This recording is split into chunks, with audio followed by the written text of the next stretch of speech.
Ladies and gentlemen, welcome aboard BITB Air. We've reached our cruising altitude of,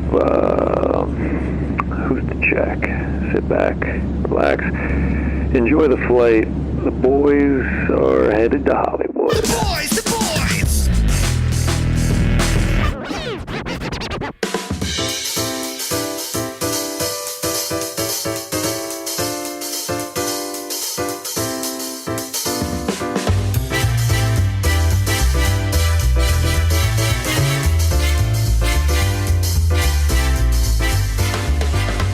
What is good? We are back with another episode of The Boys in the Back, this time live from beautiful sunny Los Angeles. Look at us, man. This is the big one.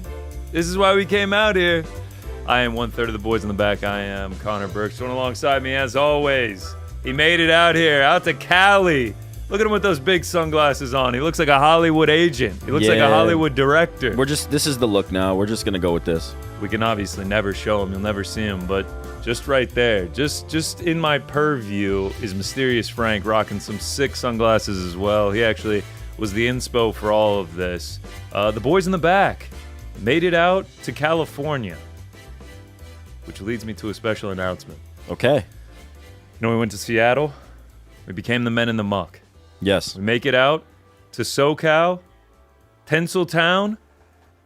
We are now officially brand switching again. The Boys in the Back become the Lads in Los Angeles. This is the official show. Welcome in to the Lads in Los Angeles. I am one-third of the Lads in Los Angeles. Mr. We're going to run the whole top? Great. How are we feeling, brother? It's been a busy week. You're taking the glasses off? I was planning on just wearing them all show. You probably should. You're a little bit more worn out than me. You look a little bit, you're overdrawn, big bags under the eyes. You look absolutely terrible. So, I'll let the pearly whites show in these baby blues for the entire world to see. Are your eyes blue? No. I was about to say I didn't take note of that. Yes, we're here. It's been fantastic. Shout out to West Coast Creative Studio and Zeus, who's hosted us all week.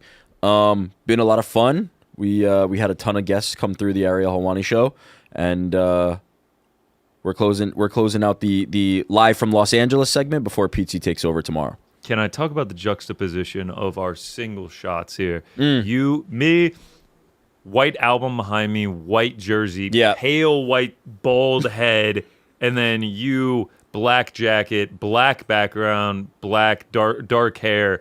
It's really playing off of each Glasses other. on. That's a great point. Glasses on, you're chilling. Frankie, how you doing, brother? You ready to get on that flight, man? Yeah, man. I can't wait to get out of here because I'm having so much fun and I got to get back to reality. Yeah. Frank, before the show, gave us the speech. All right, guys, it's going to get hectic after the show's gone. I got to catch a flight in the morning, so I just wanted to say I had a great time. I'll see you guys back in New York. That's it, Frank? Peace and love. No Peace dinner? and No love. dinner? Yes, that is correct. No dinner. I will not be seeing you guys after the show is over today. Anything to say for yourself, Frank? I believe I said it all in that one statement. He sure did. I love how when we question Frank on no camaraderie, that's when he really ratchets it up. That's when you really see the real Frank come out. We got a big show. We've got man. I've been missing the drops all week. Obviously, been running around helping with guests, doing everything, going out to the Hollywood Walk of Fame. Haven't had the earpiece in. It's good to have the drops back in the air. It's fantastic. We got a big show planned for you. We went to the Magic Castle last night. That's why Rick is so tired. We late nighted at the Magic Castle. I mean, the whole squad was there till 12:30, 1 o'clock. How late were we there, man? Yeah, 12:30. I was falling asleep by the time the last Magic show was ending. We were burning the midnight oil at the Magic Castle. Shout out to our boy Ian. Shout out to Ian Michael, legend. Got us in there. Got the whole crew in. Showed us an incredible time. We'll show you some video. We had to go get a suit and tie. We'll get into that. Fight Feast Dodger Stadium. A couple nights ago, we went out to the Dodger Stadium. Had to get the iconic meals while we were there. You know it. Iconic. You love it. UFC Apex 117 going down in Las Vegas this weekend. Arnold Allen taking on Melky Costa. A few other luminaries on that card that we have to talk about. A very special one for you, CB, and I ain't talking Connor Burks. We'll get into that. And then the MVP card. Obviously, we saw some of the open workouts last night. And we are just 2 days away from the very first mixed martial arts card on Netflix, the biggest streaming service in the world. Free to everyone who has already subscribed. Going to be very interesting what goes down at the Intuit Dome on Saturday night. Let's start how we've started the last couple of shows. I don't know how many more times we're going to do this. I'm starting to see a couple reviews on the podcast. We're like, hey, I'm leaving a review so you guys will stop reading the reviews. Just get on with the damn show. But we're going to read a couple more. We're trying to push that number up. You know, we just got our feed, Spotify, Apple Podcasts, rate, review, subscribe. You know what to do. Tell your mom to rate, review, and subscribe as well. Let's run through some of these reviews here, Mr. Jordan. Okay, Ren. I met the boys in the queue for Bonnie Blue meetup one day. We were about 876th in line, so naturally we got to chatting while drinking a few cans I brought with me for the long wait. Safe to say we all had a great time, and what a fantastic podcast they have. Yes, Ren. D1 Glazer, bro. Shout out, brother. The Bonnie Blue meetup. I wasn't there. 876th, all things considered, wasn't too bad. Let's keep it rolling along. K Kaba, BITB feels like hanging with your buddies who definitely didn't prepare but somehow nail every fight preview. That's actually incorrect. We're wrong all the time. GC straddles genius and chaos. Rick vaguely keeps it together, and Frank shows up to derail things. Pound for pound is half satire, half debate, and 100% better than it should be. By voicemails and super chats, you're not sure if you've learned anything, but you're absolutely back for more. Keep up the great work, gents. P.S. I'm now calling my two sons, Kai and Ari, the boys in the back. Disingenuous. You'll hear from our lawyers about that part. So congratulations on the sex and the sons, but you're fucked, buddy. Yeah, congrats on the sex, like they said. But yeah, you absolutely cannot use that. That's copyright infringement. Not cool at all, man. Let's keep it rolling. Joshua Van Vliet says, just dropping a line to show support for the boys. I've really enjoyed all three of you gentlemen since you first joined the on-air routine with Helwani. BITB is great on its own and a solid compliment to the flagship show. Also enjoy the Fight Feast content and the watch-alongs when I'm working and can't watch it with friends. Special shout-out to MF, who's really been giving Prime Fred Norris a run with the drops lately. Cheers and a well-deserved 5 stars. Frankie, what do we think about that? I really appreciate that. That's very nice. You've been getting some love in the reviews, man. Yeah, I know that this destroys you. You just want everyone to think I'm some I goblin fucking hate here. it, dude. Yeah. I fucking hate it. Your success keeps me up at night. I see that. How about the what is it, portmanteau, I believe, of Joshua Van Vliet combo? Oh, Joshua Van Vliet. Yeah, shout out. Must be a Toronto mixed martial arts fan. I think we got a couple more here. Mika Talano 87. First off, shout out to GC. My guy is hilarious. Frank, hilarious. Rick. Anyways, I appreciate y'all. I know you guys are going to be in LA. GC needs to go to In-N-Out, get a double-double, mustard, fired, whole grilled onion, no lettuce, no tomato, add ketchup, animal-style fries, 2 extra spread, Neapolitan shake.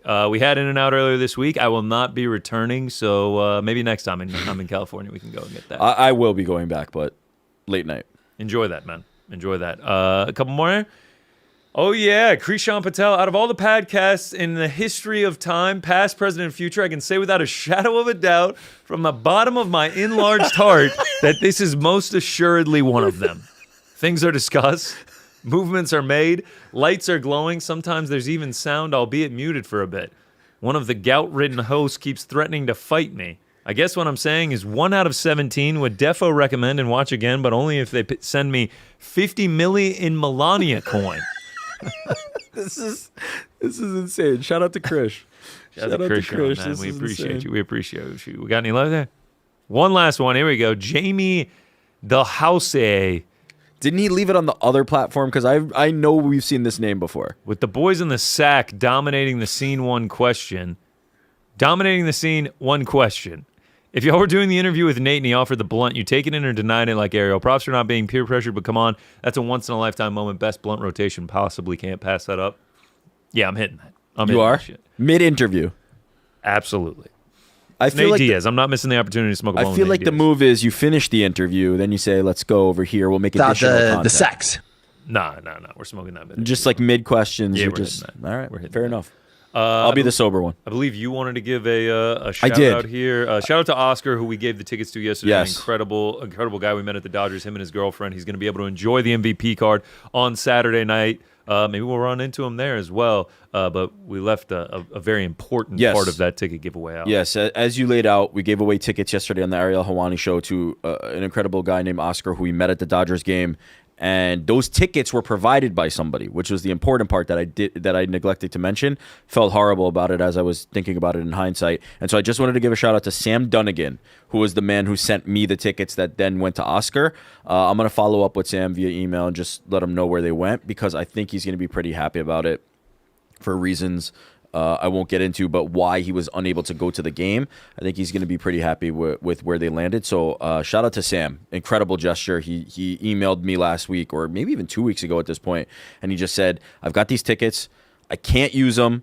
I don't really want to bother with selling them. I'm flying back home, I believe, to Ireland. And I just want to get them off my hands. Hopefully you guys can find a great place to land them, and we couldn't have done better. So shout out to Oscar for this chance that he's getting to go, but he owes it to Sam Dunnigan. So thank you to Sam Dunnigan.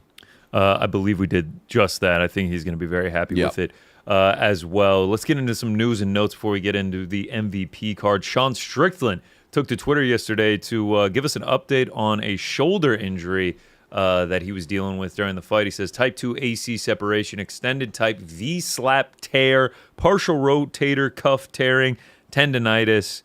Gonna have to walk this one off, boys. Tendinosis? Oh, tendinosis. Yeah, either way, that does not sound good. If all three of those are in that shoulder, I've had a shoulder mess up, and it was nothing near that, and that'll debilitate you. But we kind of knew something was up with him. Yeah. After the fight, I think he was talking to Alex Pereira, or maybe he was talking to one of his team members, and he said that when he was training, he messed up his shoulder. I think we have the video right here of him talking to Alex Pereira, or discussing Alex Pereira. Here he is after the fight. You know what's crazy? When I was training in the gym Tuesday, I separated my shoulder. I saw this shit. Yeah. I like all night long, bro. We got home Tuesday. I couldn't sleep. Yeah, I hit my wall. I had like a grade 1 AC. I felt like such an idiot, bro. Yeah, so he mentioned it after the fight that he was dealing with it, and Joe Rogan even pointed out during the fight, he was like, man, it looks like Sean's dealing with something here. He's not really throwing many overhand rights or anything like that because of the issue with his shoulder. So Joe Rogan noticed it, and Sean Strickland pointed it out, and now the doctors have confirmed that he has some issues there, which just makes that performance on Saturday night all the more impressive. I mean, he's an orthodox fighter, so not to be able to, use your dominant arm there is debilitating, and to pull that off, I mean, I saw some people saying how like that moment where he wobbled Hamzat in the second round.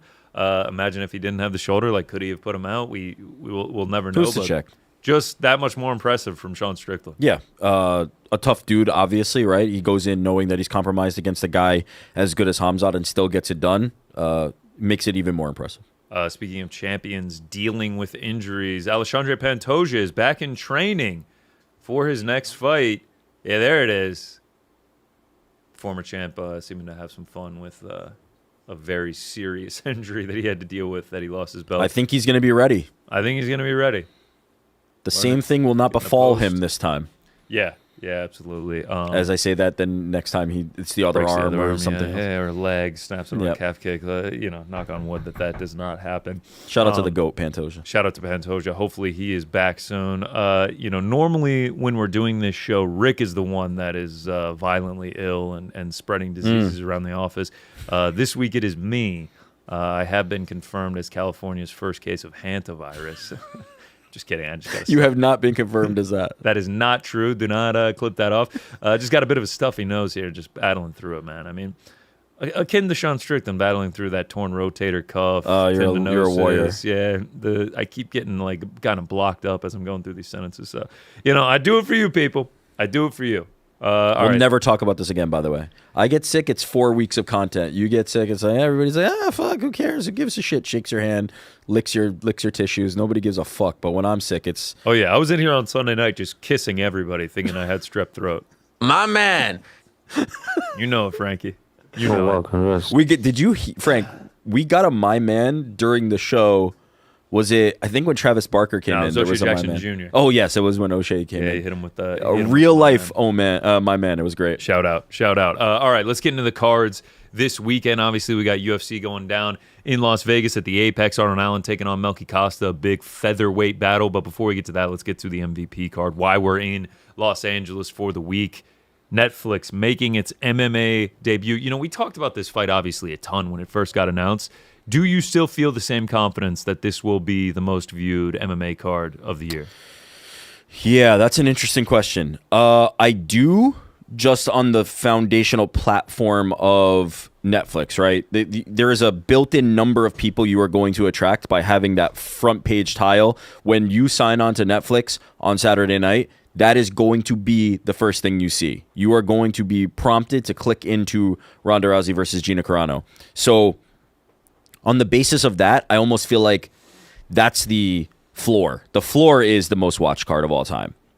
What will be interesting to see if they can get beyond that, right? And we've had Nikisa on the show this week. We've had Jake Paul on the show this week. We heard from Ronda on the show this week. Everybody seems to be hopeful that they can really push a big number, that they can make this a big number. I don't think we'll end up in the... We definitely will not end up in the Mike Tyson versus Jake Paul. That's not even... I don't think that's even on the table. I don't think that's even in question. That was a cultural event that will not be eclipsed for a long time. But if we... I don't think we'll even end up in the realm of Jake Paul versus Anthony Joshua, which was a massive event. I think we're going to have to see if they can push that number to the 20, 25. You know, can they get there? If it's at 10, I don't know if they'll view that as like a massive success. Yeah, I mean, 20 million. I'm with you. I don't know if I don't think we're going to reach the Anthony Joshua. What was it? 30 something? 33, I think it was. Yeah, I think they do more than Katie Taylor, Amanda Serrano 3, which did like 7 million. That would be pretty. If they don't eclipse that, I think it would be pretty disappointing. I think if you're not in the 8-figure number, it's a disappointment in terms of viewership. Yeah, I mean, like you need to be in 8 figures. Yeah, I think you need to be getting 10 million plus on this. I agree with you. I think because of the nature of being on Netflix and it being these sort of old guard stars, Nate Diaz, Mike Perry, 33 million, Ngannou, by the way, for Joshua and I think it's going to Jake. fall somewhere in between there. I think like smack middle. You're 12 to between 12 and 33. You're saying so, like in the 20. No, so Serrano Taylor did like 7 million. Sorry, so 7. 7 and 33. Halfway between that would be 30 million for the kitchen scrap. Thanks, BT. Yeah, you absolutely nailed it. It'd be what, like 17 million? Yeah, almost 20. 20 million? It would be exactly 20 million. I think it's going to fall between like 17 and 23 million. Yeah.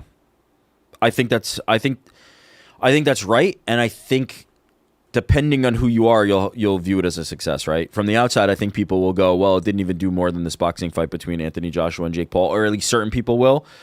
On the other side of the coin, right? Debut for MMA on Netflix, like not in an established product as Jake Paul's boxing fights have been.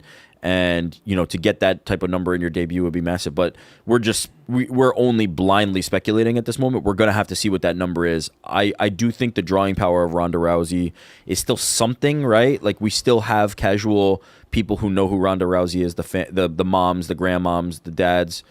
But the nothing will top the click on Netflix and there they are. I know. I was going to say, it feels like there's not like insane buzz around these fights this weekend. It's not like I'm seeing people doing breakdowns from outside the space, right? Yeah, that are just like salivating for it. It's not like when you had Jake Paul versus Mike Tyson on Netflix, where it was just like random people were just like, "Oh, you work in combat? How about that Jake Paul Mike Tyson fight coming up?" It's not like that. But I do think, to your point, come Saturday night, pop on Netflix. Oh, Ronda Rousey, Gina Carano, Nate Diaz is fighting, Francis Ngannou is fighting.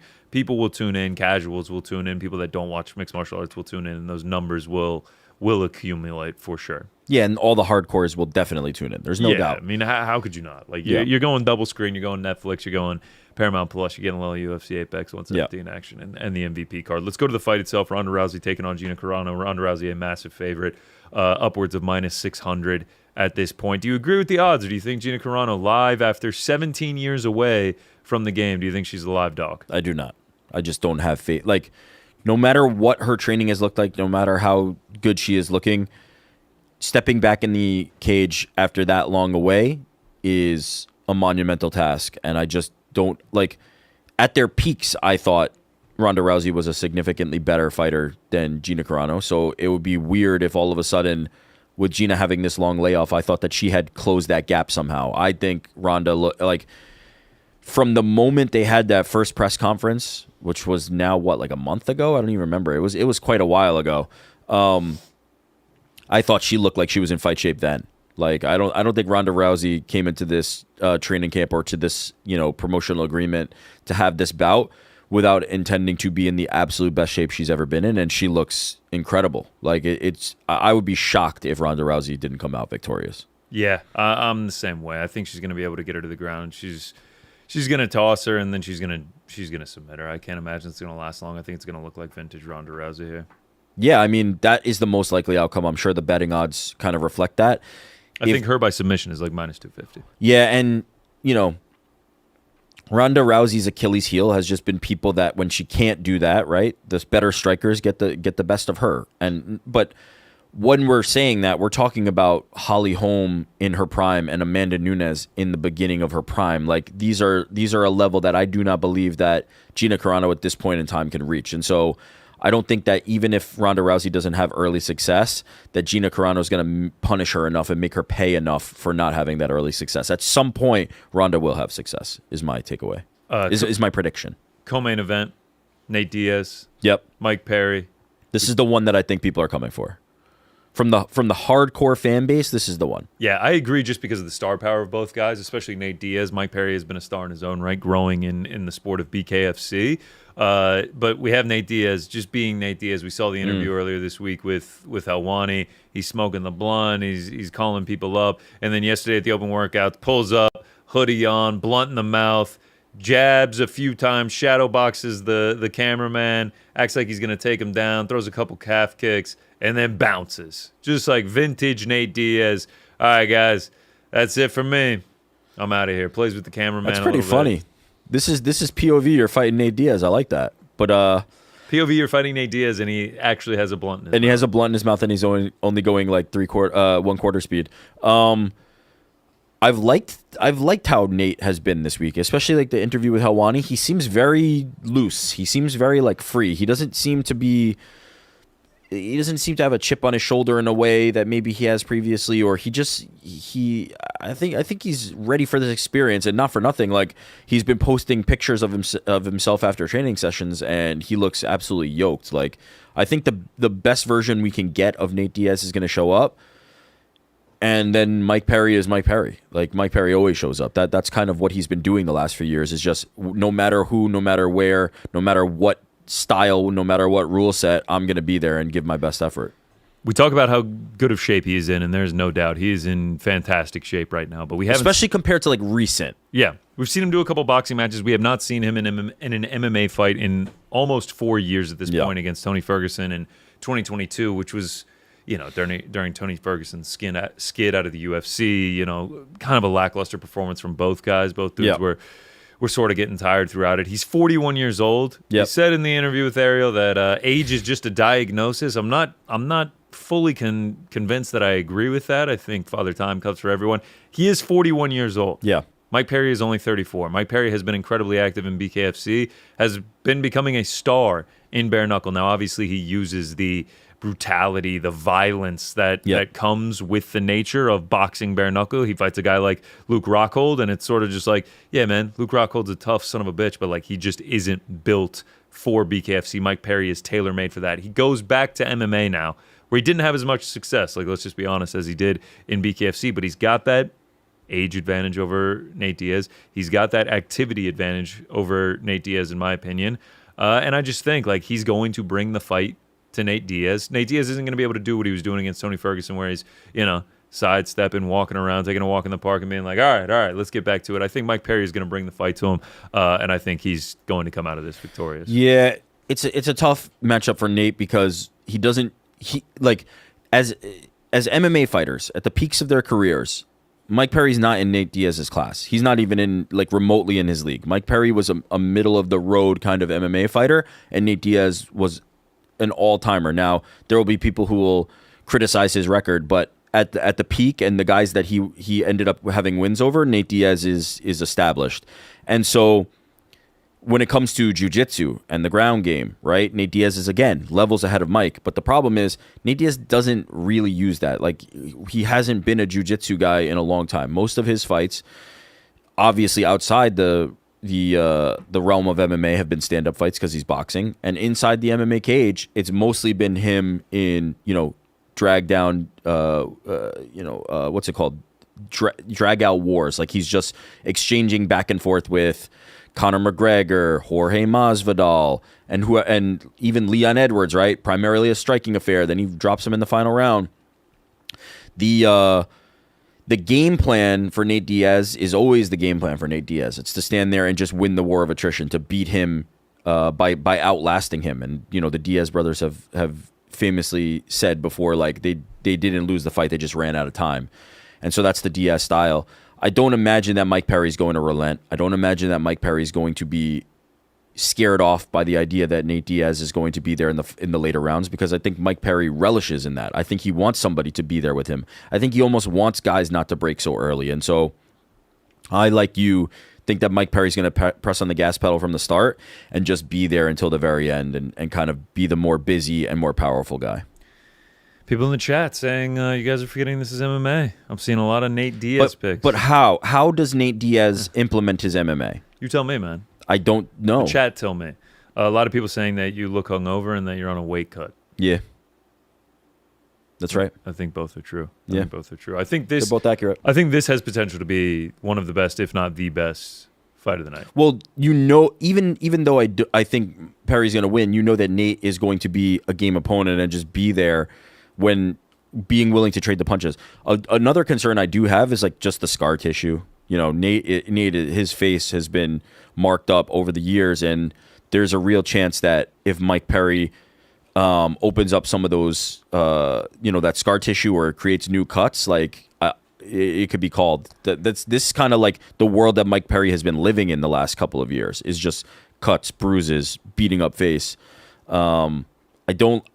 If Nate finds a way to create a scramble, if Nate finds a way to create a submission opportunity, I think Mike Perry's in real trouble. But when's the last time we actually saw that from Nate Diaz? It has been a very long time. Yeah, I mean, the Tony Ferguson one was just such a weird matchup. Obviously, he was supposed to be fighting Hamzat that week, and then it gets switched up to Tony Ferguson last minute.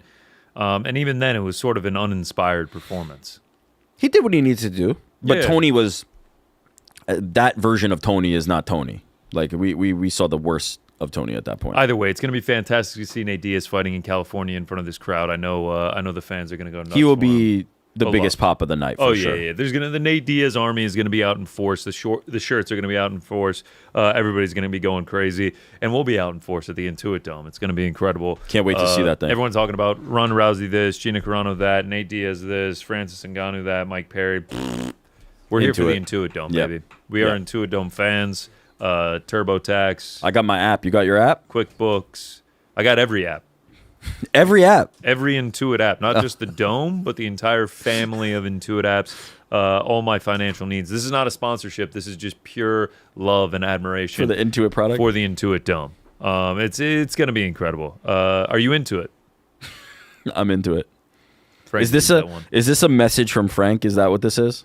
The water?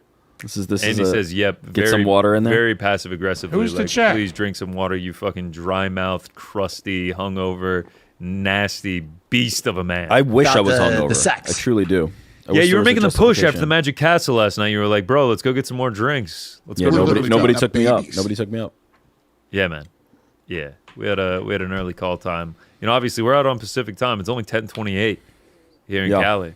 So it's nice and early. If you're watching over there in Europe, I mean, it's almost bedtime for you guys. Night. Let's keep rolling along. The third of the triple headliner, the featured bout of the evening, Francis Ngannou taking on Felipe Lens. Francis Ngannou minus 1,600, knockout minus 5. I think that's what's going to happen, but I don't think Lins is dead in the water. I think he's a live dog, not one that I'm, wagering to play, not one that I'm like angling for or think is a great play. But he's not a bad fighter. Felipe Lins is a good fighter, and I think that's one of the things that MVP was looking for, was like a credible opponent for Francis Ngannou. Felipe Lins is a credible opponent for Francis Ngannou.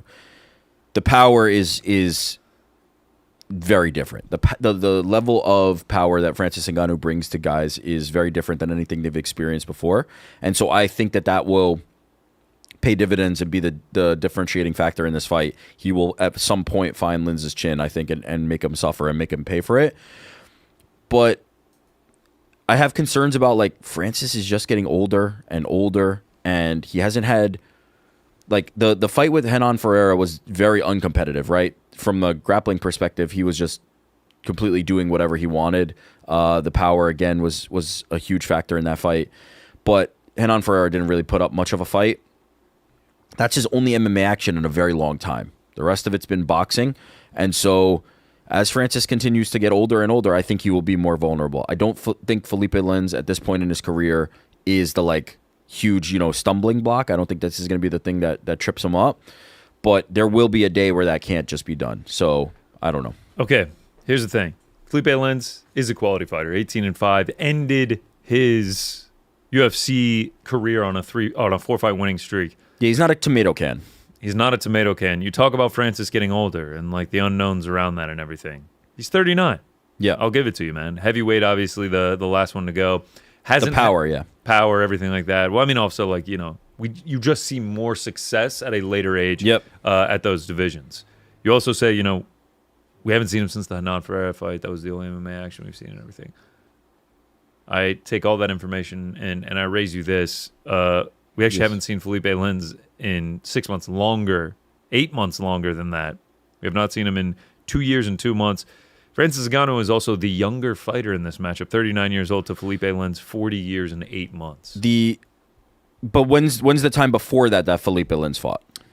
Yeah. What I'm saying is 9 months prior to that. Activity versus I've had one in a very significant amount of time. Not just and it was an uncompetitive fight with Renan Ferreira. Regardless, everything we're saying right now, Francis Ngannou is knocking him out. Yes, I believe that. Yeah. But I don't. This is what I'll say. I don't think even against Renan Ferreira, I didn't think Francis looked untouchable. Right, the guy took him down, pounded him out. He looked fine. He looked good. The guy that knocked out Stipe Miocic, that guy different level. Was untouchable. Because if you even for 1 second tried to wade in against him, you were going to sleep guaranteed. That was it. The takedown defense was there. The speed, the power. This was a different version that we saw in the last time out. Again, not a bad version. A pretty good version. Did exactly what he needed to do against an outclassed opponent. But did not look like the untouchable specimen that he looked like in his end of his UFC run. I want to shout out Hanashi MMA in the chat saying New York Rick looks like Tubi Men in Black. Shout out.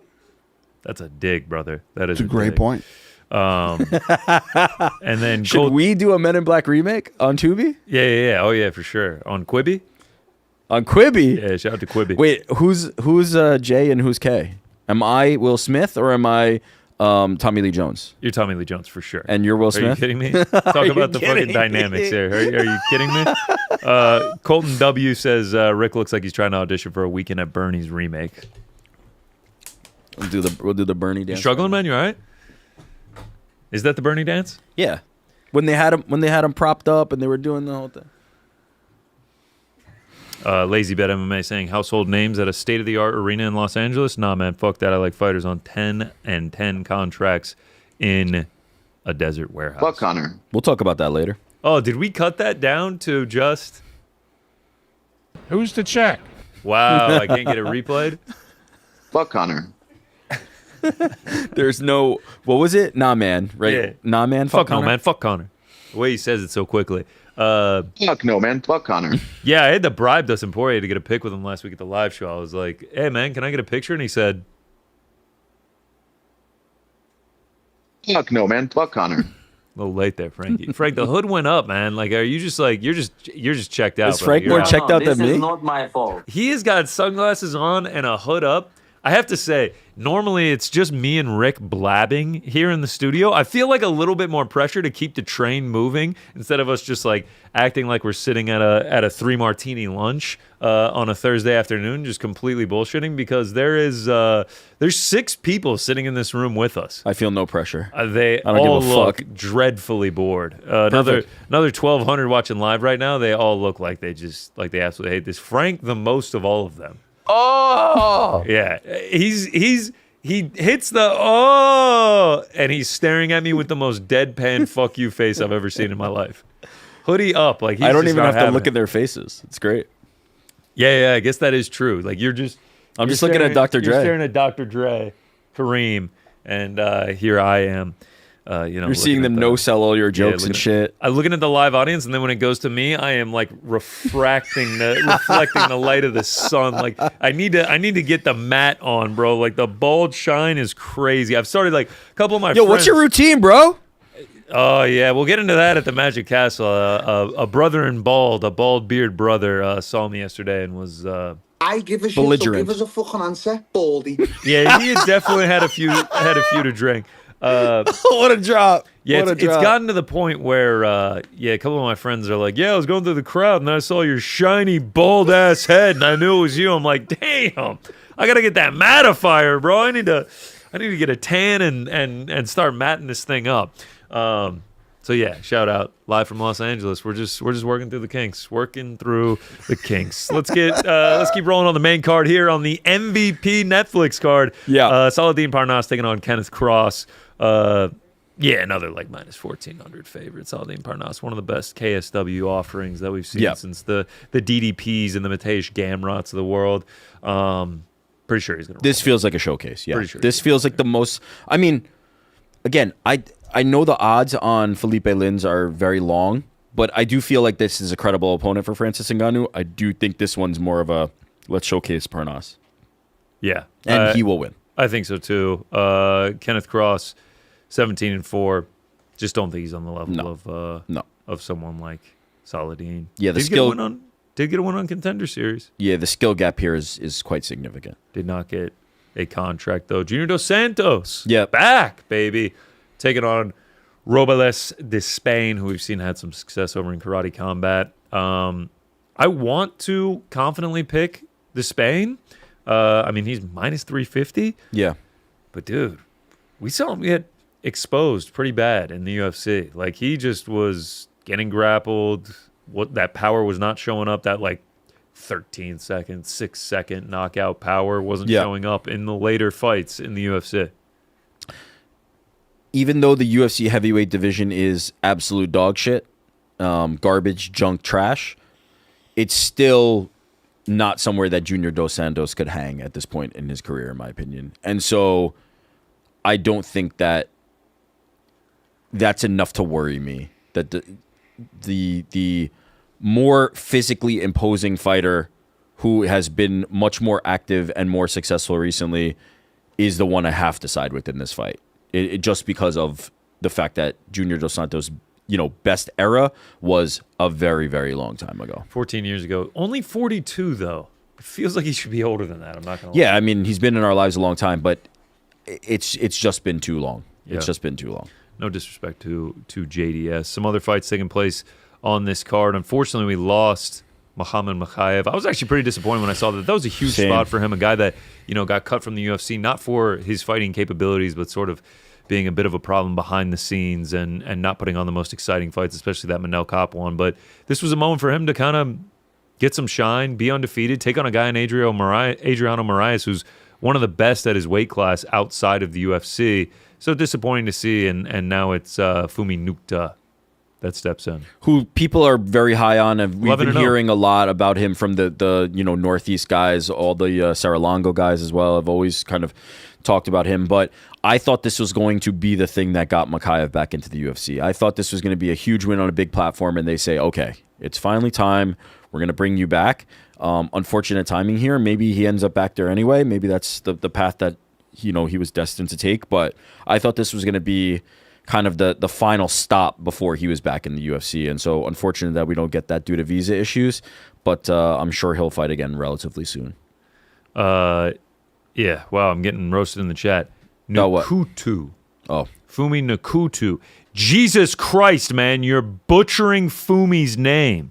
Yeah, you fucked up. Yeah, sorry, man. I'm sorry about that. The late replacement didn't have time to study the phonetic pronunciation. Give me a fucking break. That one. Thanks, Dana. Namo Fazil taking on Jake Babian, the Barbabian, who we saw in here today. They were beefing in the elevator yesterday, I saw. Yeah, he was here in studio with Ariel yesterday. Yes, he was here yesterday. Seemingly got a good head on his shoulders. Don't know a ton about either of these guys, quite frankly. But excited about the fight. Jason Jackson, unfortunately, this was supposed to be Lorenz Larkin. Now it's Jeff Creighton. A bummer on losing both those fights. I think they really would have helped shore up the prelims of this card, but what are you going to do? It's the game. Aileen Pereira? Yeah. Alex Pereira's little sister getting in there. I expect a knockout. 2-2 in MMA, though. Yeah, but the striking is still the bread and butter, and she's very good. Chris Avila taking on Brandon Jenkins in the curtain jerker. Yeah, we had Avila in this week as well. We sure did. Avila. He said either one. Ariel was That's like, please tell me. Thing to say. And he was Either just like, whatever. Avila, it's up to you. So yeah, that's the MVP card, man. We'll be in attendance on Saturday night at the Intuit Dome. That's the real star of the show. We know that. I am very excited for it. Same.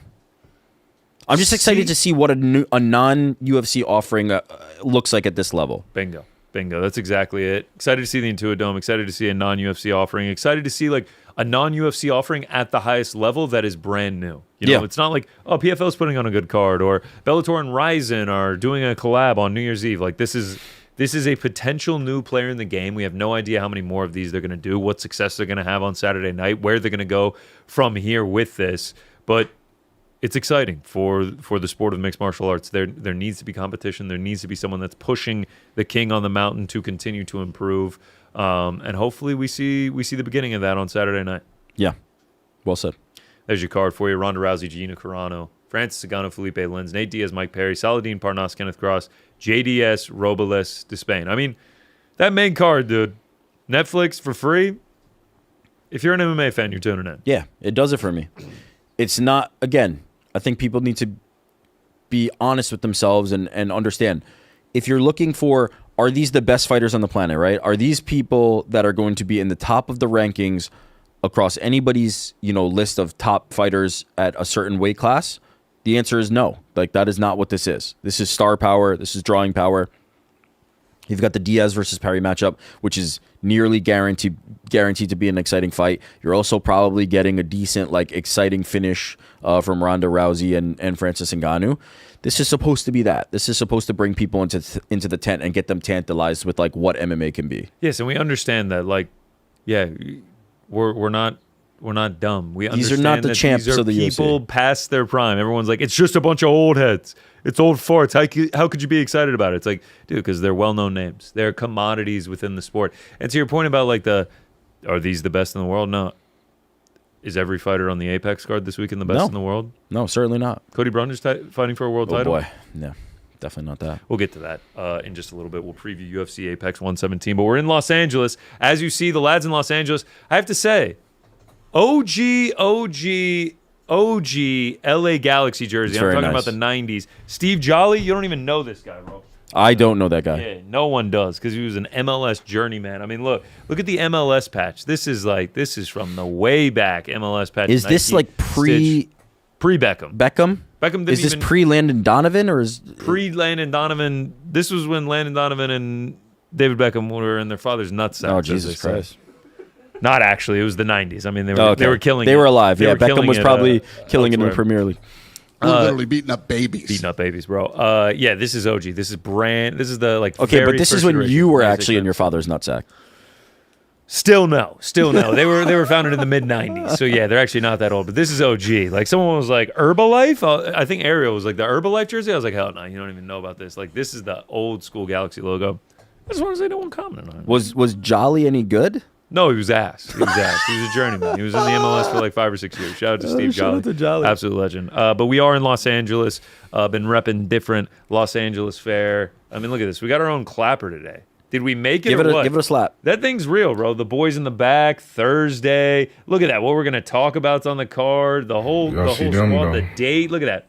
Take 2. All right, let's take it from the top. Not bad for a rehearsal, huh, Frankie? Either way, we are in Los Angeles. Wait, are we rehearsing right now? Are we even live, dude? I thought we were. Start the stream?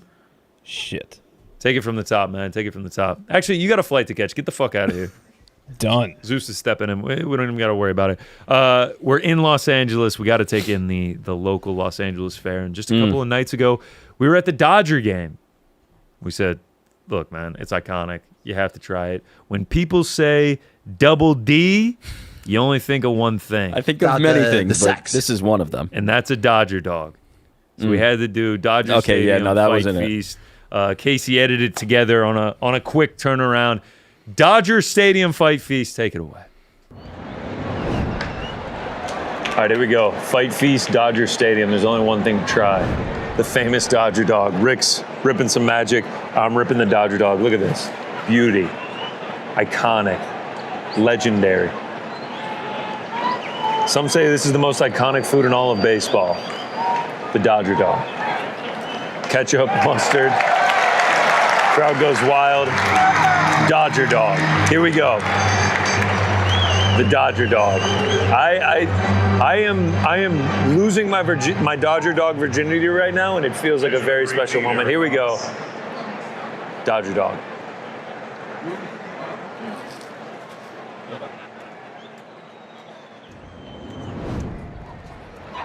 That is a hot dog. That is an all beef frank with ketchup and mustard. It's just a regular hot dog.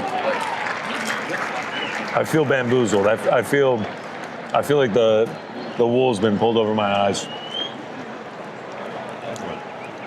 I feel disappointed. I feel heartbroken. Did you have one? I had one. Review of the Dodger dog? It was very much a hot dog. Of all things that this is, it's a hot dog.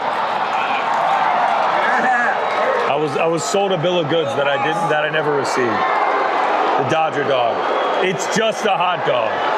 Everyone's booing the Dodger dog. I know, everybody. It's just a hot dog. I can't believe it.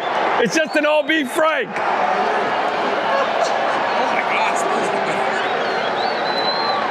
Boo!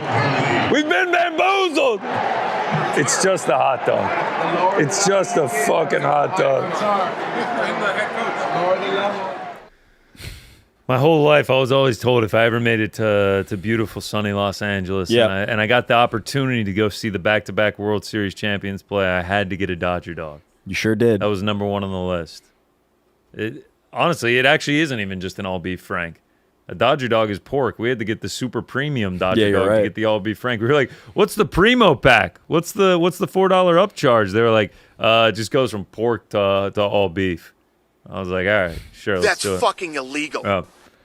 I mean, it was just a naked hot dog. It was just a hot dog. How about the crowd getting on board with it? Yeah, they hated Boo it. birds out for Fight Feast Dodger dogs. What happened was you got shown on the screen, and they were like, "Oh shit, is that GC? Oh, he's doing Fight Feast." They were like, "Holy fuck, Fight Feast live from Dodger Stadium!" And then I was like, Dodger dog. "Wait, it's just a hot dog." And they were like, "We Fuck know." Connor. Boo! Esther Fuck Dodger dog. Shout out to the goat Esther Lynn, who was in that video just off to the side there. She was slurping down a Dodger dog. Yeah, we all got the Dodger dogs, and they were just hot dogs. I mean, they just hand you like a naked dog in a pack. Like it's a big hot dog. The sex. Hey, look, all credit where credit is due, man. The branding is unbelievable. You walking around signs of Dodger dogs, people wearing hats. Like a bunch of the concession stand people were wearing like Dodger dog hats. People are like, I love Dodger dogs. Yeah, I don't get it. You're walking in, murmurs around. They're just like, we got to go get our Dodger dogs. I don't know how they did this. I don't know how they inceptioned everybody into believing that this was something special. It actually ties in beautifully. Nothing sells. People are always like, if it bleeds, it leads. Yep. Sex sells. Sex sells, yep. None of that is true. Mm-hmm. Alliteration. People absolutely love alliteration. Like Fight Feast? Fight Feast. Some would say the boys in the back. The boys in the back? Some would That's a great say point. the lads in Los Angeles. People do love alliteration. Others might say the men in the muck. We are all those things, by the way. Dr. Dre. Dr. Dre. Look, man, people love a little alliteration, and that's what's going to get you to spend money. People aren't buying a Yankee dog like that.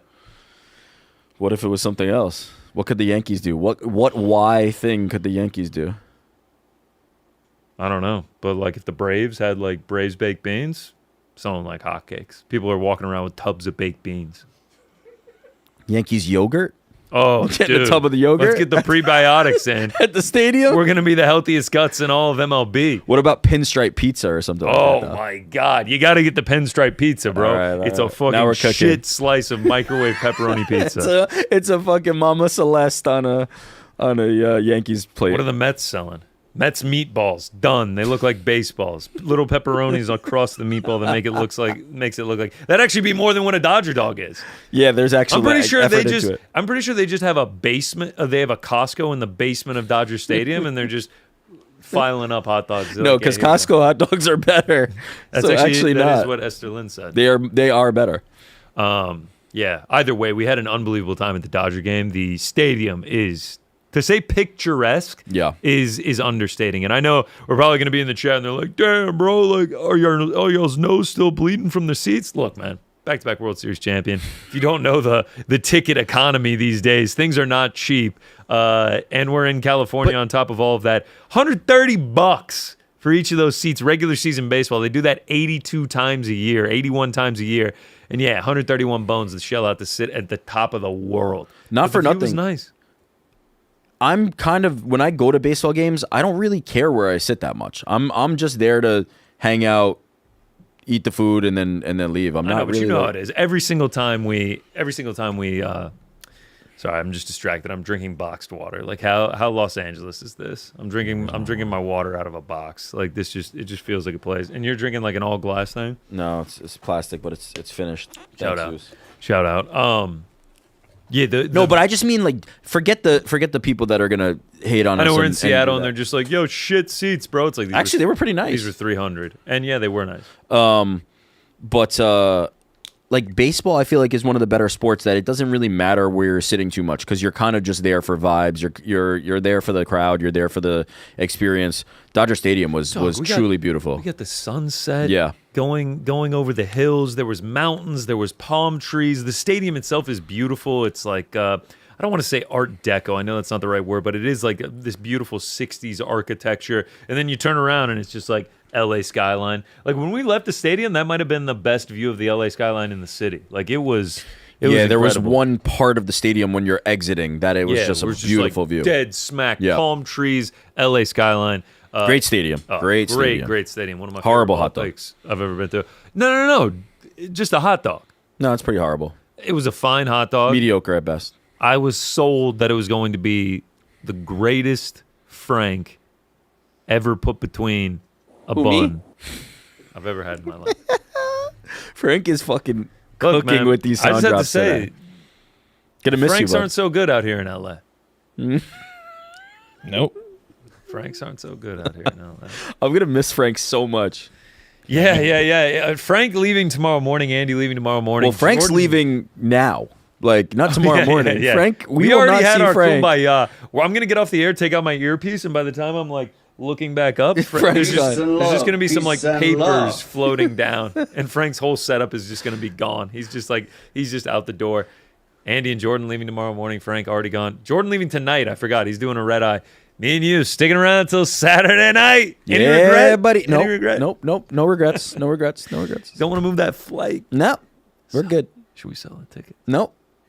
Get them on resale. Nope. They're not bad tickets. Nope. They're not bad tickets. Yeah.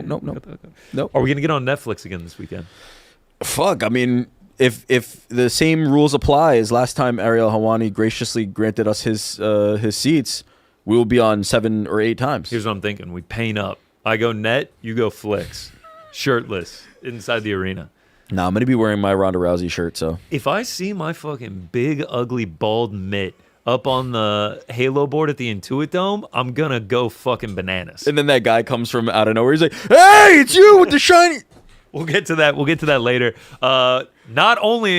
We don't only have one pre-produced video today. We actually have 2. We'll get to that later on our trip to the Magic Castle. Let's get into UFC Apex 117. Let's do a little wiki capping. Okay. Because I said a couple of fights to you this morning, and you were like, huh? They're on the card? Tell me. I hate to break it to you. We have been just a tad bit, just a little bit busy out here in Los Angeles, so I wasn't able to do my normal hours of research, tape study, breakdown, everything like that. But I am very much looking forward to these top 3 fights on Saturday night. Let's start with the main event. Arnold Allen taking on Melky Costa. Melky Costa, obviously, 6 straight wins, one of the hottest fighters in the entire UFC has been staying active and has been getting it done. Arnold Allen, unfortunately, sort of on the flip side of that, not as active, 1-3 in his last 4. Arnold Allen needs this, man. He's starting to slip down those rankings a little bit. The title shot talks are getting further and further away. I mean, he's not even really in the conversation at this point. Number 7 going up against number 12. And he's getting Arnold Allen just doesn't get a break, dude. No. He only takes killers. When your easiest fight is Giga Chikadze over the last 3-4 years, yep. you know you've been on a tough run. But it's also your only win in that time as well, which is unfortunate. Yeah, that's what I'm saying. So I can't come on here and say that I'm not biased. Arnold Allen is one of my favorite fighters in the entire UFC. He's one of our own. He's one of our lads. We've been supporting him ever since I started on the show. I would love to see him get back in the win column, man. He's just a guy that you want to cheer for. Do you expect him to? The thing is, he's never out of these fights. No, but he's not winning them either. I understand that, but there hasn't been one where it's just if a guy is 1-3 in his last 4, sometimes you're just man, this is not looking good. I understand they're at very different points in their career. Take Israel Adesanya, for example. My confidence in Israel Adesanya is low right now because of the performances that we're seeing. Arnold Allen is on a run where, he lost to Gene Silva. Jean Silva is one of the best fighters in all of 145. Okay, he beat Giga Chikadze. Mm-hmm. Oh, he lost to Movsar Evloev in a close fight, in a very close fight. The guy who is undefeated, about to fight for a title. Oh, yeah, and he lost to Max Holloway, who has been champion of this division, one of the best fighters at 145 in the history of the sport. Yeah. And none of them were just I understand they were all unanimous. No, he didn't get decisions. the doors blown off. Yeah, but none of them were just dude, he's getting dog walked here. This is tough to watch.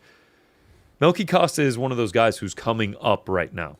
Is he going to be one of those upper echelon dudes? We're going to find out this weekend. This will vault him into the top 10. He'll put him on a 7-fight win streak. He will start to get in that title conversation with a win. Can Arnold Allen stop that? I'm gonna say yes. I'm gonna say no. Okay, I like it. I think Melky is as good as he's showing, and it's one thing to say, Melky's on the climb, and it's can he pass this test?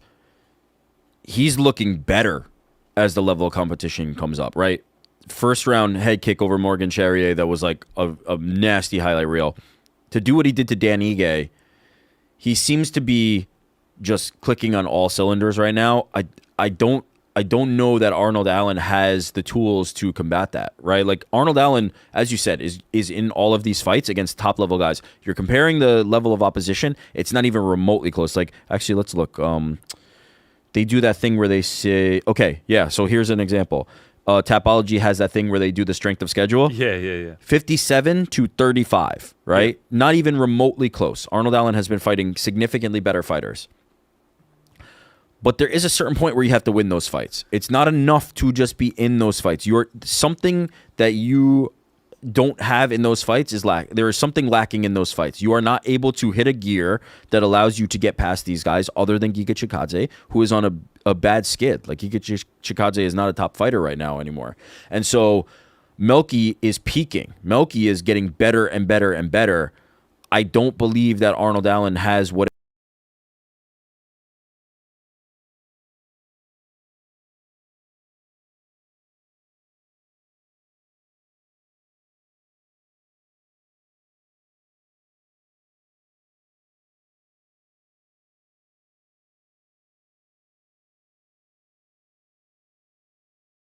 Is there a world where Arnold Allen is maybe that bar that's just a little bit too high for Melky? Because I don't know what the ceiling is, right? There's a bit of an unknown with Melky Costa. We need to see him against these top guys. Is it possible that Arnold Allen is that bar? Absolutely, because Arnold Allen's a really good fighter. But if I had to guess, Arnold is on the downside and Melky is coming up. And so I just have to favor the youth and experience. And he's just looked so fucking good lately. The thing is, 6 straight wins. He's only 29. He's obviously constantly improving. Arnold Allen, though, I'm not ready to say he's on the downslope yet because he's only 32. He's obviously putting the work in. He's fighting this top level competition. That's why this fight is so fascinating to me. It is one of those classic, is this dude still a top 10 guy in the division? And is this dude Melky Costa about to make that ascent into the upper echelon of 145? And that's what we get to find out on Saturday. I think there's a world where at his best in his prime, Arnold Allen gets a win over Jean Silva or finds a way to beat Max Holloway. Now, that was a very close fight. And again, as you said, he's not getting blown out in these fights. But you do have to get it done at a certain point. You do have to have the result say that you won the fight. It's not enough to just be in a fight against top guys. And I think Melky Costa is on the route to becoming one of those top guys. Again, Arnold Allen may be biting off more than he can chew. It is entirely possible. But I'm willing to take the risk in suggesting that I think Melky Costa can clear that bar. We'll agree to disagree. Yeah. On this one. Let's go to the co-main event. Great fight though. Looking forward to it in a major way. Yeah. Are we gonna hit the we're gonna hit the streamer in the Intuit Dome? Absolutely, we are. We're gonna get the picture of us watching that while we're on the screen. Dome is behind us. Yeah, we're definitely gonna have to hit that. Co-main event, Doo Ho Choi making his return, first time back since December of 2024, taking on Daniel Santos, who is quietly on a 4-fight winning streak, and ironically, his last 2 fights before this also against 2 Koreans. Ju Sang-yu, Jung Young Lee, now Doo Ho Choi, the Korean Superboy. So he has gotten over the first 2 Korean tests. Now he has been gifted the Korean Superboy himself. The final Korean boss? The final Korean boss. Well, I think the final Korean boss is Korean Zombie, but he's retired. Yeah. I don't see that stopping. I think Willie Cat's going to get the dub here. I think it's a little bit of a tougher fight, but man, he's one of these guys from Shooter Box that has just been an incredible kind of like revelation. Like the excitement and intensity and viciousness that he brings to the cage is emblematic of that team, is emblematic of that gym. And I think he's maybe the most like prototypical example of it. Like he is going to be coming to take your head off from the moment that fight starts. He's never taking a backward step, and if you don't kill him, he will kill you. And so I think Willie Cat gets it done. Yeah, I mean 4-0 since starting out, 0-1 in the UFC. Did not see him at all in 2024. He's only 31 years old. Saw him twice in 2025. He goes 2-0. And to your point, man, he just brings the fight to him. Doo Ho Choi is willing to scrap, though. Like I have a feeling that this is going to be a fantastic fight. These top 3 fights for me are just like for an Apex card. They're great, man. I'm excited to see him back. I mean, it's been a minute, dude. That's a year and a half. Like we haven't seen him since we saw Shavkat. Yeah, and that feels like a lifetime. Feels like a lifetime ago. I'm not as concerned about the layoff part, although that is definitely a concern. I'm more concerned about it is extremely difficult to deal with Willie Cat. Like somebody who does not care about the repercussions of their actions. Somebody who is just pedal to the metal, constant forward motion, violence at all times. You have to be a very special type of fighter to resolve that kind of problem. You have to be like a Sean Strickland level defensive fighter if you want to stop somebody who's as aggressive as Willie Cat is. And I don't think that Doo Ho Choi is. Yeah, I'm going to go Willie Cat, and I think it's a very good fight on the way to that. The return not of just Doo Ho Choi, but also of Malcolm Wellmaker. Our boy is back. Yeah. Your boy especially. You've got... Me and Malcolm, like this. You got stories. You got lineage with Malcolm Wellmaker. Unfortunately, took his first professional loss back at MSG in November to Ethan Ewing, who now that's starting to age a little bit nicer. He's very good. Now gotten another win in the UFC. Came in on short notice. And I honestly, dude, I think Malcolm Wellmaker taking his first career loss is going to help him in the long run. I think that's going to kind of bring him back to earth. You know, he was just on a rocket ship, knocking people out left and right. I think getting that first career loss kind of brings you back down, humbles you a little bit, gets you back in the gym, back to your basics, what you got here in the first place. Now he gets a guy in Juan Diaz who's making his UFC debut, albeit 15-1, like he's a solid guy. But I think he gets back to the winning ways on Saturday. I agree. I think the Ethan Ewing fight was a very obvious example of a guy who had seen so much success so early on in his UFC career and was so tied to this, like, you know, atomic knockout power and this idea that he was finishing everybody. The mistakes looked very easy to fix from the Malcolm Wellmaker side of that. Like, Ethan Ewing was A, probably just a better opponent than they anticipated, but B, if you just don't chase the finish, if you just don't chase that knockout in the way that he was doing, I think he can be very successful. So I still have a decent amount of stock in Malcolm Wellmaker. I think he gets it back on track here. It was a learning moment, I'm sure, for him, and I think that the mistakes that he made in the fight are very easy to correct from the outside. And I did just want to shout out Grizzly Fight Company. We are in Los Angeles. Yeah, so yeah. We're not in New York, but they sent us the Return of the Machine shirts that are waiting for us back in New York. We would be rocking those instead of the LA Galaxy jersey, but unfortunately we were not there to grab them in the mail. Shout out to Grizzly Fight Company. We'll wear it for the dub on the back end. Exactly. Shout out to Dylan Wade Spivey, who runs that company. He's the man. Hooked us up with those. So shout out to him, and shout out to Malcolm Wellmaker. Modestas Bukauskas taking on Christian Edwards. I know you were super excited for that one. You said just Was I? You said just clear the runway. Let me talk. Oh, okay. Modestas is really good, man. Like he's one of the guys that I really enjoy watching. And I think that in a division that is very shallow, like he can be a real player in it. So yes, I think he keeps rolling. He's kind of similar to that Yusuf Zalal sort of run where he made his return to the UFC, 100%. went like 6-1. Now he lost to Nikita Krylov last time out. A nice career resurgence. We'll see if he can done. Krylov is a good guy. Like I don't think that, again, sometimes it feels like people, as soon as you lose your streak, as soon as you like kind of like stumble a little bit, it feels like it's like a complete reset. But that's not actually the case. Like stumbling against a guy like Krylov in kind of what was not like an exciting fight, it wasn't like an amazing fight, it was kind of a little bit ho-hum, isn't some like return to zero. Like I think all the good work he did in his return to the UFC, I still read him pretty highly as somebody who I think in a shallow division can kind of make some noise. So I think he will be back on track. I think he gets it done here as well. This was supposed to be Hidalgo Bellato. Yep. Now getting Christian Edwards, Modestas Bukauskas. I like both those fights for him, to be honest. Like, minus 300. Some other fights on this card. Timmy Kuamba taking on Bernardo Sopa. Nikolai Veretennikov taking on Chaos Williams. I feel like we haven't seen Chaos Williams in the cage in a minute. When is actually the last time? Last time out was June 2025, and we saw him again in February of 2025 before that. So we saw him twice in 2025, but he unfortunately lost both those fights. Tuco Tacos. Frankie, I know you're hyped for that one. Damn straight I am. Taking on Ivan Erslan. Tommy Gant, the undefeated American, taking on the undefeated Ukrainian Artur Miniev. And then Jordan all week would not stop talking. He was like, Ronda Rousey, Gina Carano, biggest women's fight in MMA history. He said, Ketlin Vieira, Jacqueline Cavalcanti would like a word from the Apex. I don't think he can speak into the mic. On Saturday. You can't talk, Mike? Just yell it. Just yell how hype you are for it. Fucking hype! You couldn't get up and just go say it. What's the final pick? Cavalcanti or Vieira? It'll be on my Substack.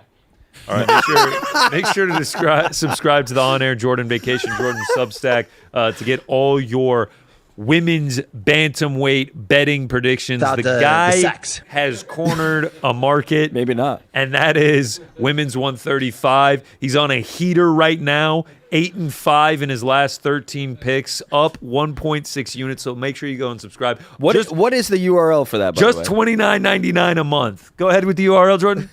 OAJ.substack.com. Oh, I thought it was JordanPicksWomen's135.com. I thought you bolstered up the extra coin to get rid of .substack. No. Yeah. Few people actually know this, but we did bring Jordan on not to be, graphics ops producer extraordinaire that he has grown into, but he was originally hired as Uncrown's women's 135 analyst, Jordan Kamzan. Oh! Yeah. Yeah. Oh, he says he prefers Sharp. What'd that pay? $1.35 an hour? I can't tell you. He has obviously been on the up and up since then. But we appreciate all your service, and this is where you truly come to shine. A fucking Marine. And then GC's main event, the People's main event, the main event of the weekend. Andre Petrosky taking on Cody Brundage. Somehow, some way, Cody Brundage is returning to the octagon again this weekend, the third time in 2026.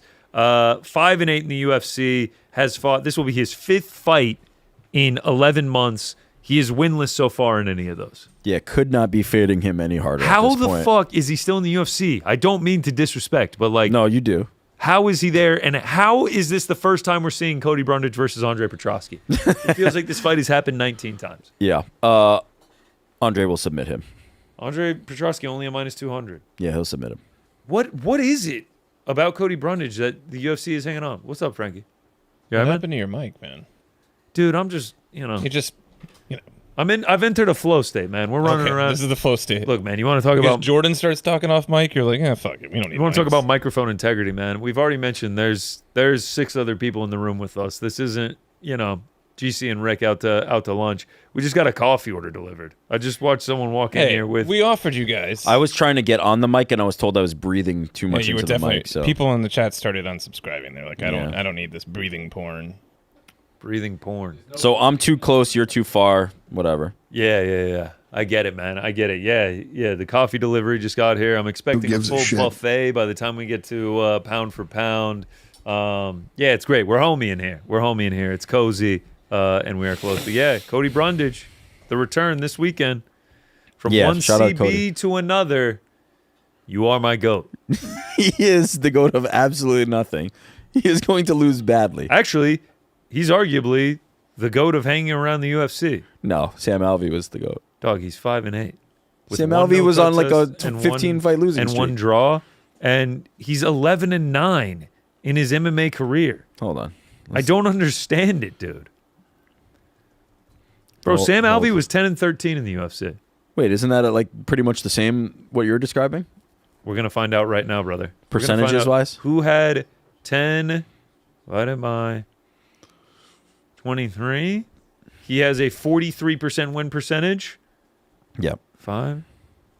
Cody Brundage has a 38% win percentage. Less than Sam Alvey. Third fight this year. Yeah. It's rough. It's tough, as they say. We haven't seen Islam since November, and we're getting our third Cody Brundage fight. Listen, we are blessed. We are blessed. The blessed one, Brundage. No disrespect. Cody Yo, how about Playmaker? How about Michael Irvin in here yesterday? That was fucking crazy, man. Big pop from Frank. Big pop. We should have gotten the picture and blurred Frank out, but Frank got a frame-worthy picture with Michael Irvin yesterday. Shout out to Gabe taking it. Absolutely smashed it. Our guy who was in here crushing it all week. Shout out to him. Michael Irvin in studio yesterday in the seat you're sitting in right now. Elise Ardeline taking on Polyana Viana in the TikTok off. That's a big one. Wait, why is this a TikTok off? Is Polyana also like OD good on TikTok? Well, she's good on any social media, but sorry, yeah, I mean, like, is TikTok one of her platforms that she's got like a ton of followers on? Probably. I can look her up. But I know. Elise Ardeline's sitting at 4 million. Yeah, Elise is. I know, like a TikTok known come out of it. Polyana has 216. I think she hit 1 million on IG recently. Either way, I'm in for this one. You are, bro. It's Polyana Viana fight week. Be for real. Okay, shout out. Be so for real. Is she gonna win? Yeah, she is gonna win. She's a plus 170. That's my GC dog of the week. All right, the dog of the week. So yeah, UFC Apex 117 is going down in the desert this weekend. I'll be at least tuned in for that. Elise Ardeline, Polyana Viana, Shanna Bannon on the card. Can we get Pizzi in to give us a breakdown on Shanna Bannon? 30 million for the kitchen scrap. There it is. Versus Nicole Cagliari. Luis Gurel versus Daniel Bairez. What's going on? Like some AI shit. Like I don't. Some AI shit. Did I see something about Shanna Bannon being pregnant? Did I vaguely see that online? She's pregnant. She's fighting. Who's to check? Yeah, I know. The fuck? I swear I saw. Yeah. Maybe she used to be pregnant. Does she have a kid? She might have been pregnant at some point. Yeah, for sure. I said last night. Maybe she used to be pregnant. At 1 a.m. That's how that works. It's not permanent. At 1 a.m. when we were on the way home from the Magic Castle, I said to everyone, I was like, just want to let everyone know tomorrow is going to be one of our biggest fuck around shows we've ever had because I barely even know who's fighting on the Apex card this weekend. So that's the breakdown. Have you ever listened to Amy Poehler's podcast? No, I haven't. What's it called? Fuck. There's a card for Good you, Hang. Alan. Good Hang with Amy Poehler. Yeah. she has actually a very similar setup to this. It's her and a guest, and they're across and they're talking and we're chatting. Kind of close. We're playing footsie over here. A couple feet run-ins under the desk. I've been trying to angle off. We're sparring for space under the desk. If you can, you can see that. But I raised the question. I say that to say that she has a bunch of people in her podcast room as well. And so, like, when the people are like Frank's telling getting jokes up to go piss right now and laughing, Jordan and Andy are like reading magazines, clipping stuff for their fucking scrapbook. They're having a great time. I mean, it's just it's out of order. Yeah, if this was Helwani, this would never happen. It's out of order. All right, let's go to Parlay Pals. I have actually had no time this week to place any bets. I have a MVP parlay. It's Ronda Rousey, Francis by KO. I grabbed Saladin Parnasse when he was still only like a minus 600 before he blew up, and then I had Muhammad Makhayev, but it's off the card. It's like a minus 145 on a 3-leg parlay. I mean, that's what it is. Frank, what was that, man? I don't think. Why does Frank have his pack in the bathroom? I don't. Please tell me this is on air. God damn it! It is Frank not is on talking air. to us from the fucking bathroom. Frank sounds like he's talking to us through a walkie-talkie. Wait, so Frank, like, are you pissing and holding the button? Frank says that he's midstream right now. He is. I wasn't joking when I said he was getting up to piss. He's actually pissing. It sounds like he's talking through a walkie-talkie. How do you keep it sanitary is what I'm asking. Yeah, and he's like, he gets in my ear when I'm debuting Parlay Pals, and he's just like, are you guys seriously doing Parlay Pals right now? I'm pissing, dude. Like, he's like some like angry, one of my friends, he's like, bro, I'm pissing. Stop doing Parlay Pals. How about you stop fucking talking to me seductively in my ear while you're taking a piss, Frankie? Sorry. He breaks up. He breaks up. God, why isn't this going to air? He is in our ear trying to talk shit, and he's breaking up, and it's just ruining. But yeah, it's Parlay Pals time. We got Pete's pick already. Do Frankie first. Frank, what do you got, brother? Frankie. Okay, Frank is out of breath as he is running back to the studio from the pisser. Frank, you're breathing too hard. Actually, while Frank's gone, can we recap last week's Parlay Pals? Do we have that graphic? Can we just see that real quick? Because, boy, we were close. There it is. There he is. The Unabomber's back with his hoodie and sunglasses. Ted Kaczynski himself. I fucking pray someone was at the bathroom, in the bathroom when you were in there with the hood up, sunglasses on, speaking into some little microphone, being like, are you fucking serious, man? Are you fucking serious? Some guy's just waiting behind him at the urinal. Are you guys like so fucking for real? I'm taking a piss. Just talking to himself. Who was that guy that was talking to himself in the bathroom? Brother. Anyway, you guys just saw the recap from last week.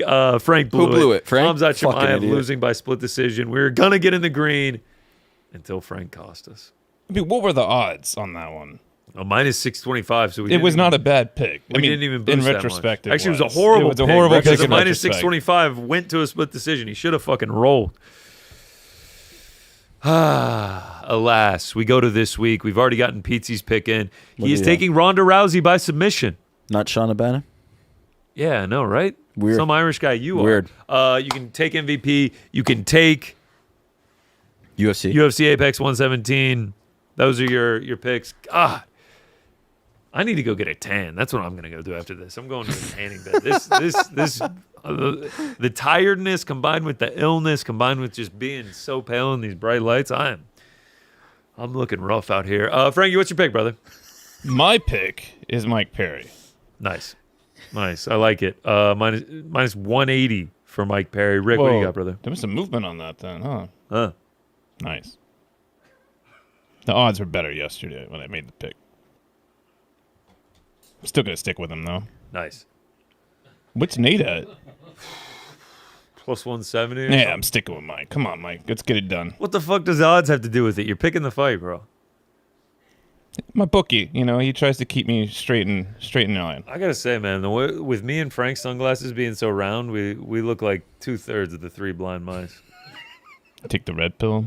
Mine are a little too gaudy, right? A little too big to be in the. Yeah, you just look like a douche. You look like you're gonna strap a fake baby to your chest. You look like a you're douche. Alan from The Hangover for Halloween. Yeah.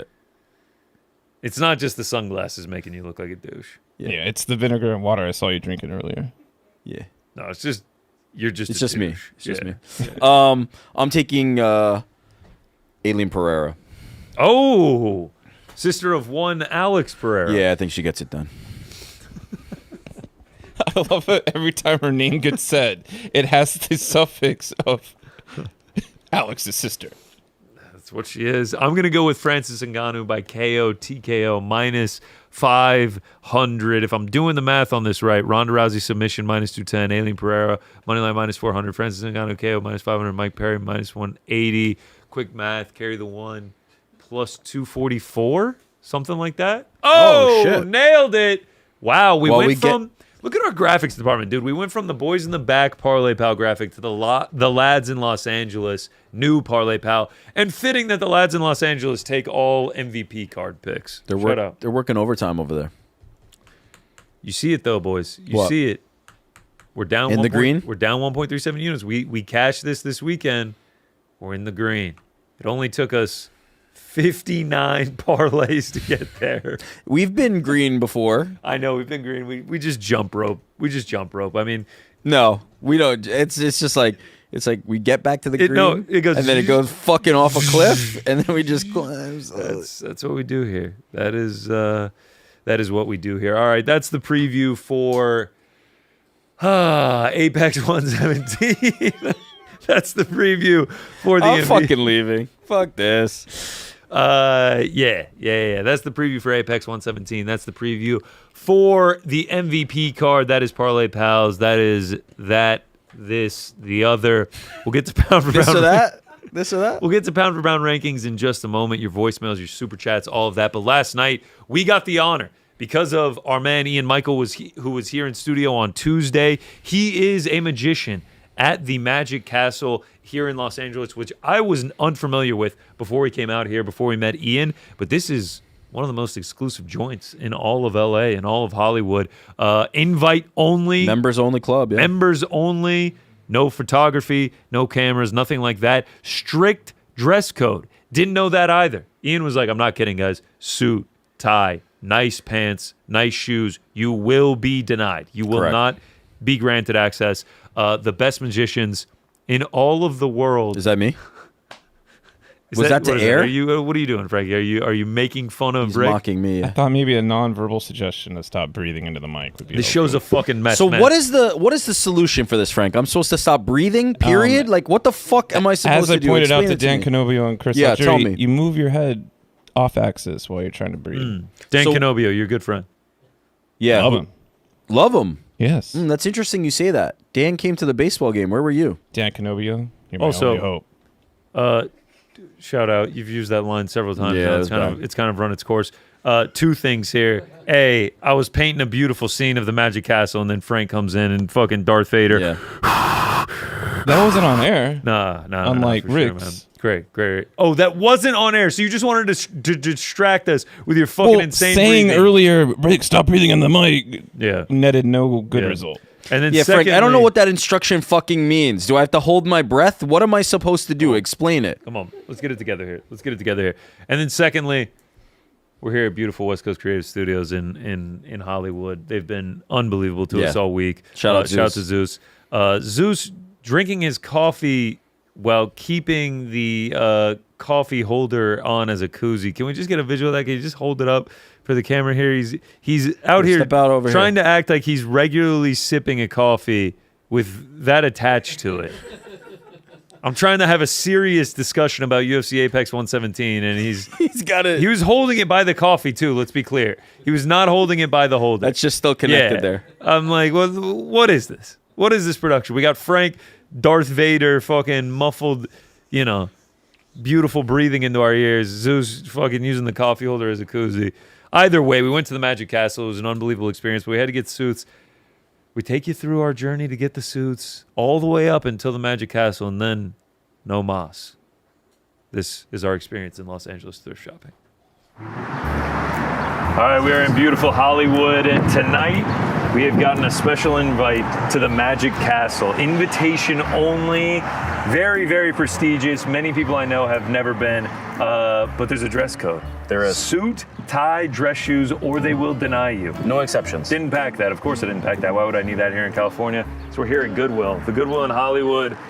Cockroaches on the ground. It's beautiful. We're going to find ourselves a suit dressed to the nines. Magic Castle, let's go. You gonna go gray? This ain't bad. This ain't Yo, bad. Zara? This one's unfortunately in rough shape, but I don't love this interior, but ooh, shoulder pads are thick on this. yeah. Oh my Old school's god. always gonna be. Yo, Yeah. you look like a stand-up comedian from the '80s. How about that airplane food, am I right? Yo, the shoulder pads in this, I feel like I'm about to play in the league. This is like crazy. I feel like Patrick Willis, middle linebacker back in 2011. This is gonna be way too small. Can't even get into it. Fat Rick unsuccessful. Oh yeah, I'm fucked. I'm fucked. Is this how I should pull up? Ooh, what is this? Is this women's? Yeah, this is women's as fuck. Oh goodness. Like this one. Damn. I could get down with women's. It makes me feel like I'm jacked. I feel like the gap between the two closing. I feel like Mike O'Hearn in this. Look at the guns. Yeah, someone turn this shit up, bro. And I don't wanna wait for the lights to be over. Wow. No, but no one sees the drip like that. Oh, DJT. Made in Indonesia, bro. I feel like people don't have appropriately sized arms anymore. You think I look good in it? Yeah, you look good. Oh man, that was the big different. Oh my God. She said you look ugly as hell, bro. She said take that shit off. Yeah, she said take that shit off, bro. Okay, now that I see it, I look like a ventriloquist. Yeah. But the dummy, not the actual ventriloquist. I look like you should have a hand up my ass, getting me to talk. All right, let's try. This feels like I just bombed at a local comedy. You 100% bombed. Tough crowd tonight, huh? That's how it feels like. This is ridiculous. Do I do this under the suit? I think you are a musician. Be the swaggiest motherfucker. Oh, women's. The good news is if Bubble Guts Burks comes out at the Magic Castle, no one will be able to tell because these are shit colored. Wait, but. Oh, fuck. All right. I need Let's get out of here and go to the next one. All right. Pants and tie done. Let's go find the rest of this outfit. Here we go. Goodwill number 2. This is the last spot. We're finishing the suit here. About to be dripped up in the Magic Castle. This is my size. It's over. That's the one? This is the one. I think it's a 1. Oh. I think it might be. No. Too tight. No, you can kind of wear it. This is nice. There's a giant stain on the back. Oh, for real? Yeah, it's not that big. What kind of stain does it look like? Don't worry. How bad is this stain? Oh, it ain't that bad. It's right in the middle, though. Who's gonna know? Who's to check? All right, what do we think, chat? Did blue is load on this, or just got a little bleach stain? What do you think? Oh, that's like really old semen. You're probably. Oh, yo. This is what you gotta do. Fuck, I might do it. Let's see. Yeah, go white. Do it? Yeah. Is this for a move? Yeah. Oh, I see some ties. Oh, yeah. Oh, this might be the one. This is fire. Ladybug, larva. Yo, the Constitution goes hard. This will be perfect for Rick with the all-white suit. Get the Constitution on it. Guy means business. Okay, if you're going white, you gotta go the Constitution tie. We the people. Okay. I'm thinking I'm gonna go fucking biology teacher. Yeah. What is this symbol? Scientology. Yo, is that a Twilight shirt? Yeah. Swag. Will you be my spider monkey?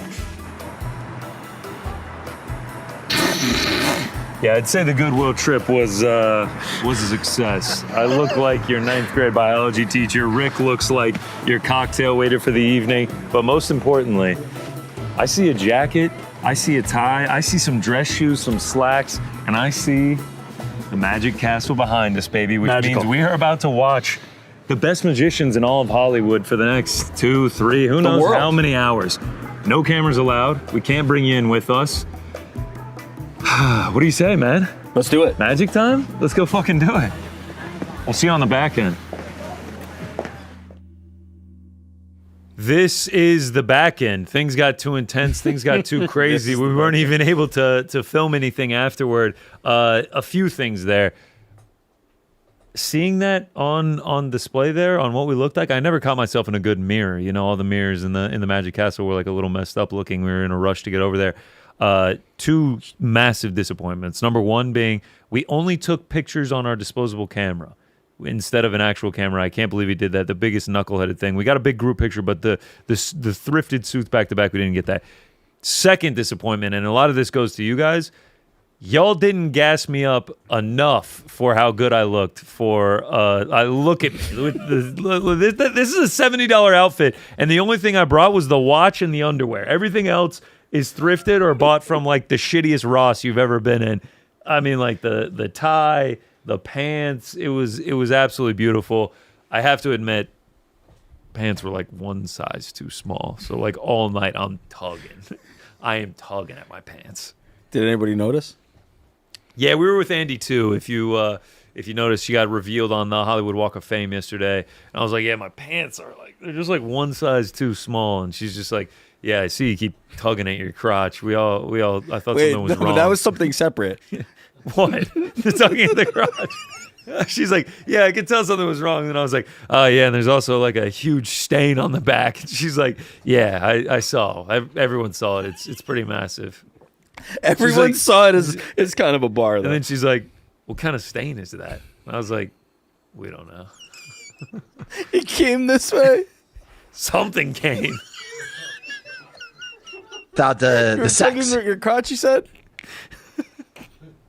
So yeah, we were in a prestigious place, and like Hollywood, they move a little bit different here. LA, they move a little. They bit move different. very different here. They're chill, bro. It's like, bro, let's hang, man. They're not getting dressed in the nines to go out. The Magic Castle is what people use as an excuse to get dressed up. There were some unbelievable fits there, like insanely nice Zeus was in a 3-piece suit. Yeah, he looked like great. People were fucking dripped up, like powder blue. Women in some unbelievable dresses. Like, look, there were some beautiful people there, men and women alike. I was like, God damn, I am ugly. It is tough out here in these LA streets. No, your suit looked great.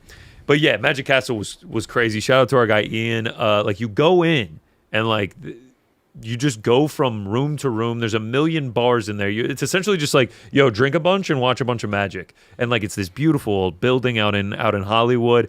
We started close up. Me and Casey immediately got in the selected show, yeah. as volunteers in the show. Me and Casey up there, and our girl, I can't remember her name right now. Absolute legend. Like, all these people, when they introduce them, they're like, oh, and they've been on America's Got Talent and every episode of Greatest Illusions of All Time, and they've worked with Penn and Teller, and they've traveled the world. Like, these are not just like, you know, no disrespect to our guy Frank, who performed at the Santa Monica Pier, but like, this is not a guy who's just like tipping the hat and being like, yeah, $1 or $2 here. Like, these are like world-renowned magicians. Yeah. Like, it's like you go to the Comedy Store, Frank. Oh, yeah. The Comedy Cellar in New York, places where really talented, popular, famous comedians go. That's what this is like for magicians. Saw some mind-blowing stuff. And I said I was ugly, bro, but that first magician was into me. She loved you. Juliana Chen. Shout out to her. Look her up. She is a legend. Juliana Chen. She called me handsome probably 15 times. She was like, I'm nervous. I'm nervous. This guy is so handsome. She could not get your name right and started calling you handsome guy. That was your name from then on. She couldn't get it together. Another bald dude in the crowd Yeah. had one, maybe 2 drinks, and he was losing his mind. He was like, how do you get your head like that, dude? I was like, what's up, man? He was like, your fucking head, bro. Time out. We have to describe the scene. We're in a room that seats like 30 people. Very small room for the close-up magic. 26 people. You are sitting at the front. You're basically on the stage. There's not like it's not on a riser, but you're at the very front of the show. The curtain opens. The magician comes out. Before that, though, you are sitting there. You and Casey are on opposite ends of a table. 10 feet away on the elevated platform, because you have to walk up the stairs to get into the theater style seating. The guy just starts screaming at you. Back of the room was maybe 10 feet away. Yeah.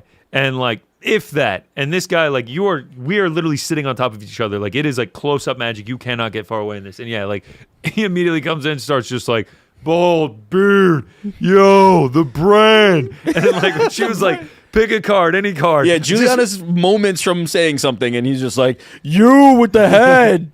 How do you get your fucking head like that? I'm like, did I just shave it? And he's just like, nah, I just shaved it. You're doing something, man. And like, then like, she's like, go ahead, pick a card, any card. And he's like, oh, hell yeah. And I was just like, brother, chill the fuck out back there, man. And then she's just like, when the first time, she's just like, like, you're so handsome. He's just like, damn right he is. Baldy. That guy loved you. Bald-headed guys. I was like, yo, someone get this guy a fucking drink. He's not drunk enough. But hold up.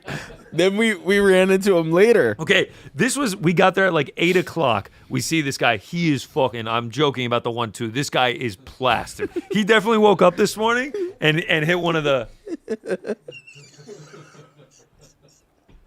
And like he immediately started doing the math on what the fuck happened last night. He was just like, what happened? There was a bald guy.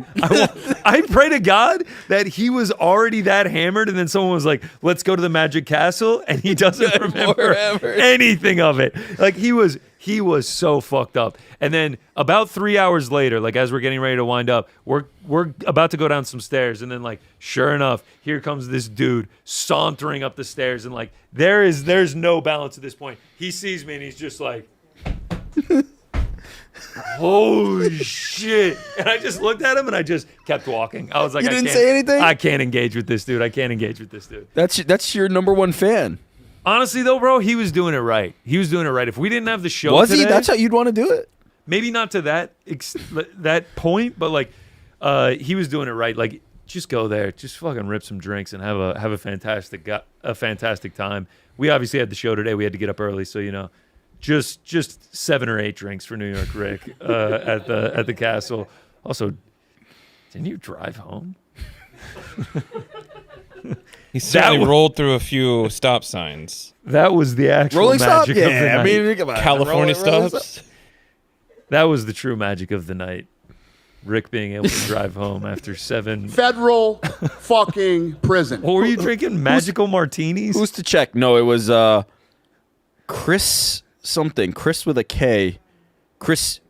Christine or something. I don't know. It was great. I had a couple magical Manhattans. It was a mango and vodka infusion, I think it was. There was a jalapeno in there. There was a jalapeno and there was the Prestige. It was the Prestige. Everyone in that place killed it though. It was there were a couple tricks that like absolutely blew my mind. Yeah.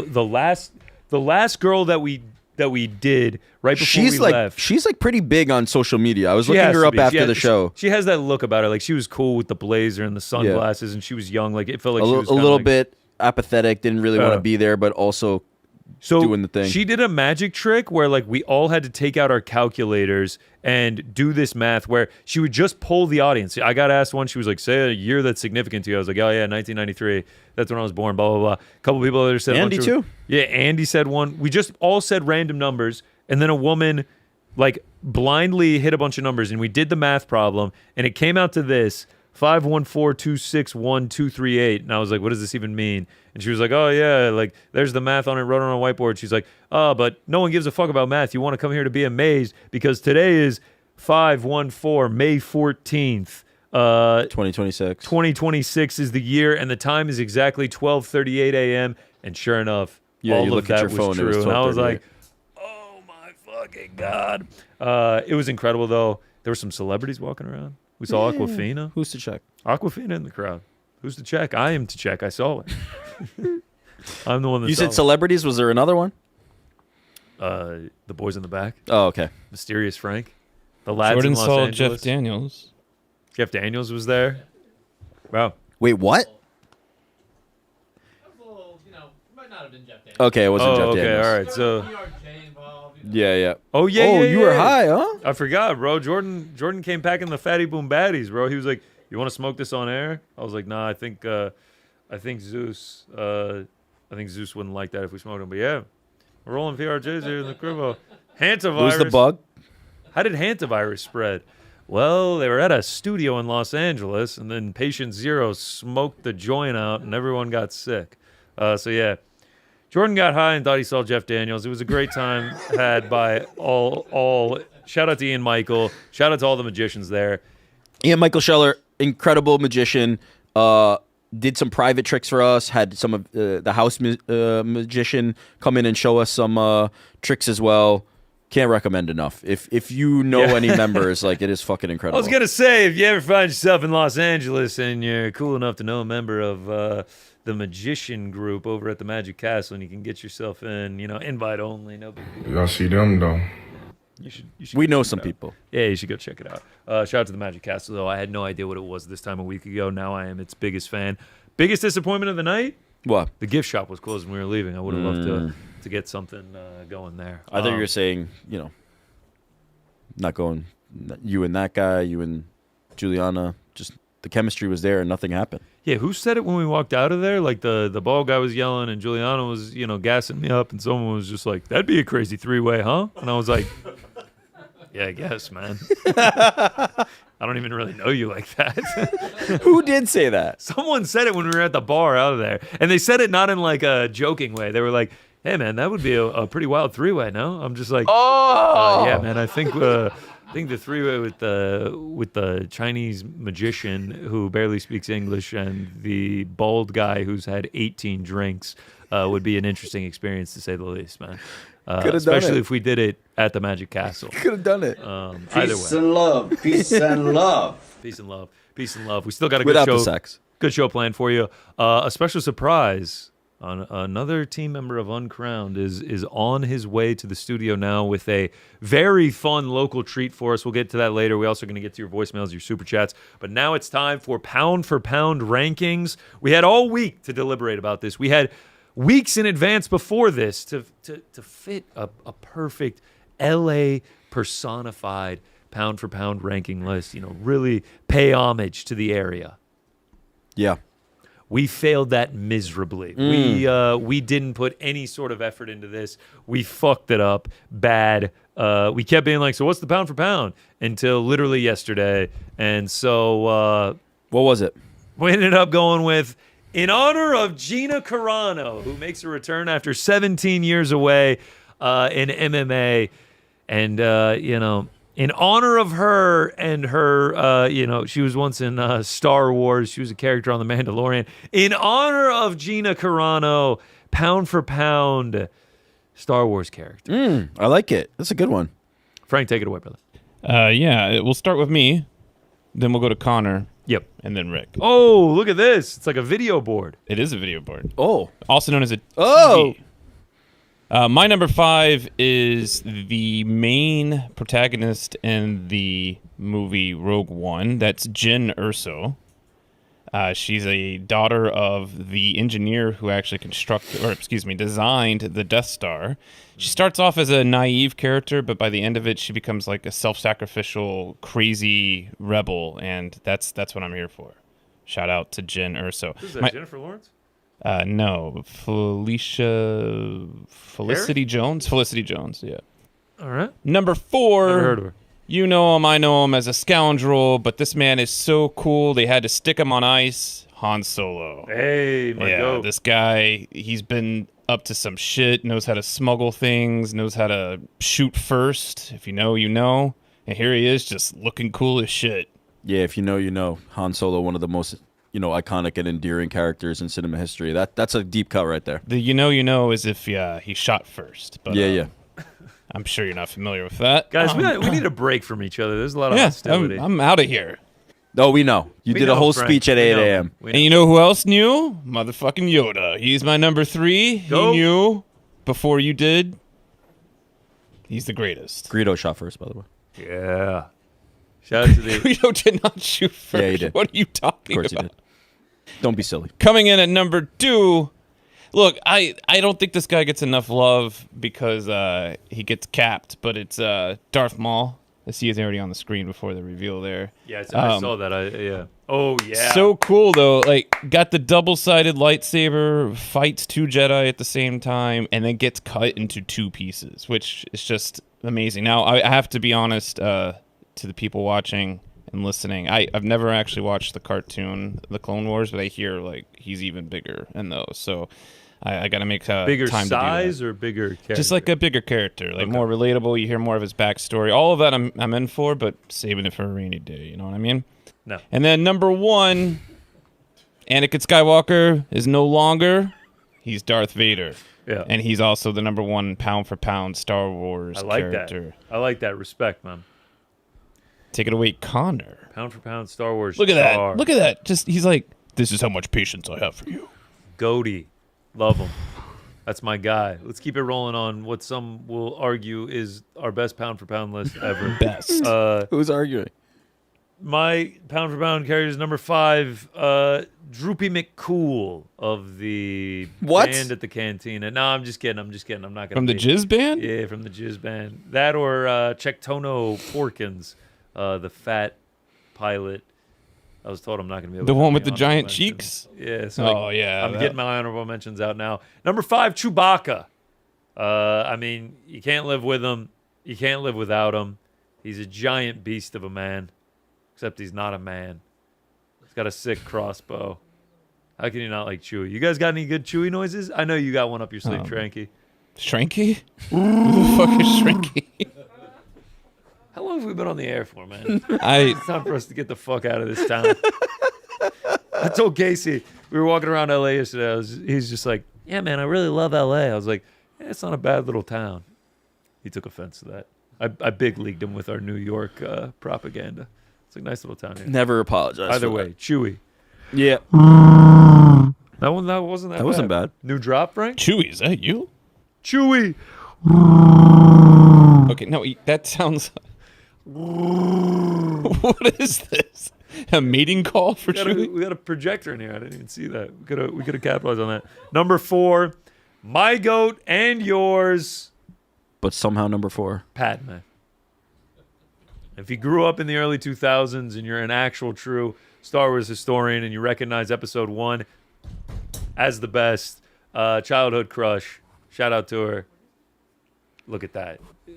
Aura farming before Like aura farming was shit, a thing. I don't. Look at the fucking makeup. Look at the hair, the fit, the pose. Shout out to her, man. I feel horrible that we did this pound for pound. What more do you want me to say about it? What more can there be said about Padme? I think that's the key there is that there's not much to say. We really fucking shit the bed. Yeah, we shit the on bed. this Shout out pound. to Keira Knightley. We appreciate her service. Natalie Portman. Number 3, Frank had it as his 1, the ultimate Sith.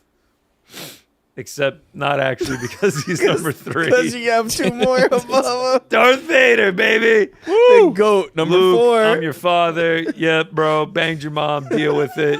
Here I am.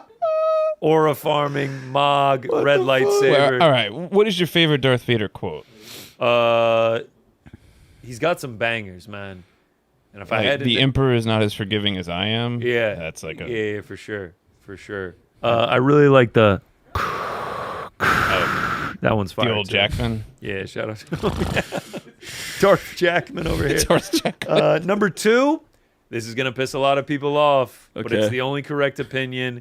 He carries the greatest Star Wars of them all, the Phantom Menace. The worst. Can't do it without him. Jesus, Jar Jar Binks. JJB. No, Jar Jar Binks no, in you the are house. fucking. No, Who gets their own watch of this whole series? all of Jar Jar All of Binks. the R2D2, characters have their own watches. C3PO.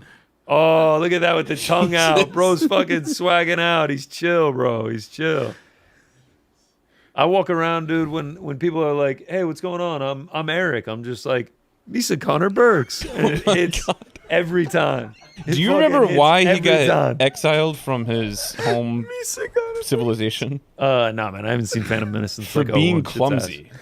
Yeah. They were yeah. like, you're too clumsy. Get the fuck out of here. Yeah, bro. I Hating on him. would be mortified if you ever actually said Misa Connor Burks to I wanted somebody to and I say was it again. standing Misa there. Connor Burks. That is going to be a drop. I think I would. You're going to pretend hear I it don't for know the you. rest of your life.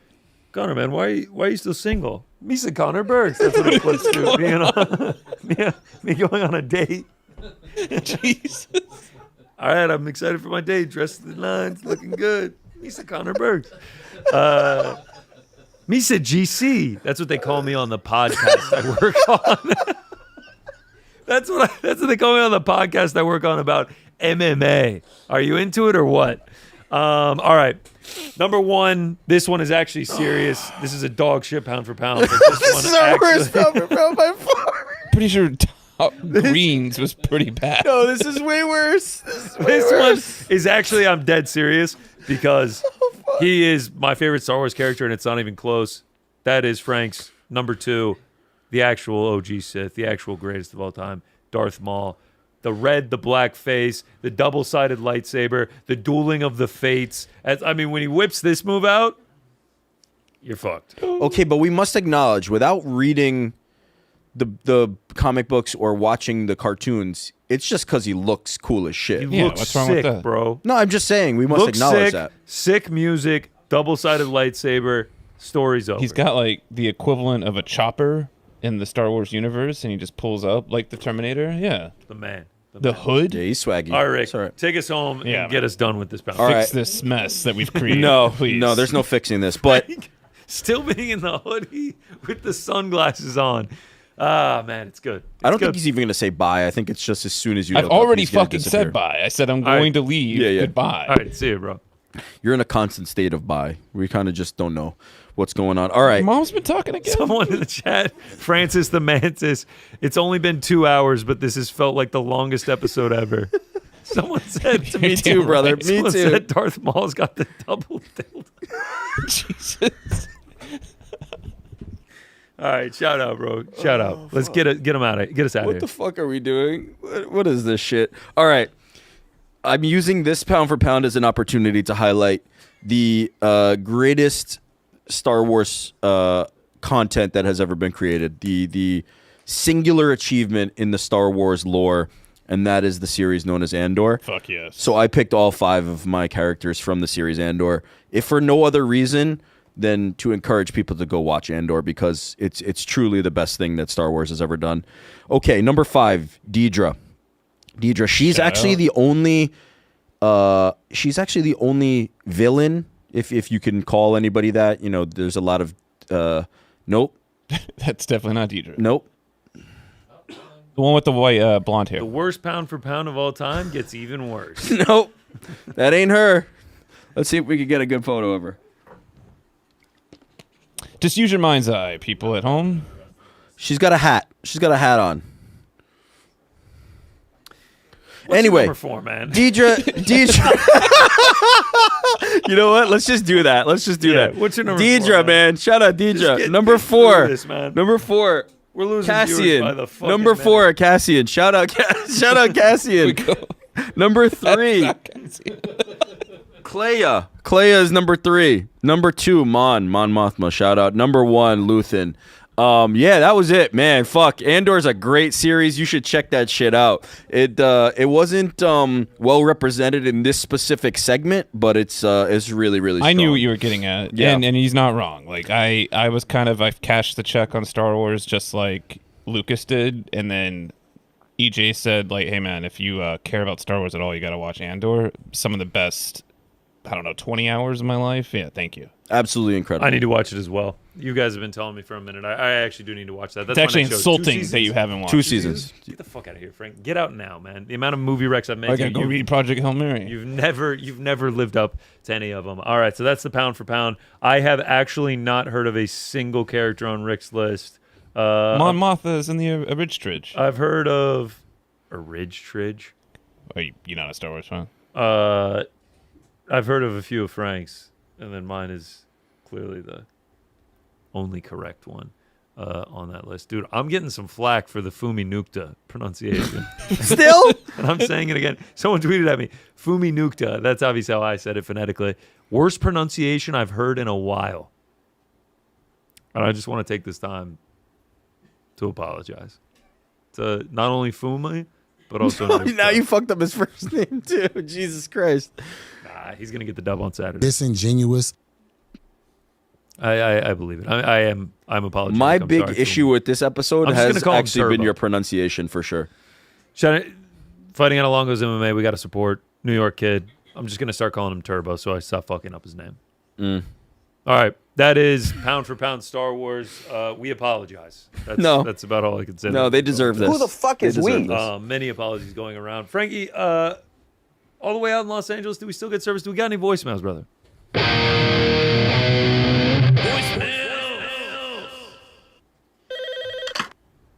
Ahoy, hoy. Hey, hoy. What's up, guys? Long time listener, first time caller. I'm really happy actually to make this call. But first of all, I have to give you some flowers. I've been following the program since 2012. So that's a long time, guys, but it's all good in the hood, like we say here in LA, waiting for you guys to come here. But first of all, like I said, I have to give you some flowers, guys. First of all, I would love to thank Andy. I call her Crispy A because she's the video queen, guys. Frankie, of course, the audio king. Without him, there is no audio, guys. Jordan, I like to call him the Messiah. He's always traveling. Messiah. We cannot find him. Seems a little intense. Man, he works seriously like twice a month, maybe, or upload.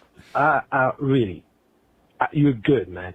Rick, without you, I don't think nothing will work. So that's why I call you the maestro. And of course, GC, the great corner. I call him Trench Town. Why Trench Town? Because he's always on the trenches, always trying to figure out things. And thank you so much for everything you do, making our days happy. But first of all, I have something to extend to you guys. I've met you before at UFC 300 in Vegas, if you still remember, Rick. You know, I told you a long time ago that actually I'm in LA and I would love to extend the invitation for you guys. So if you are here in LA, please, guys, I have an apartment ready for you, ready to go, where no one can bug you guys. It's really close to Santa Monica by Earth Cafe.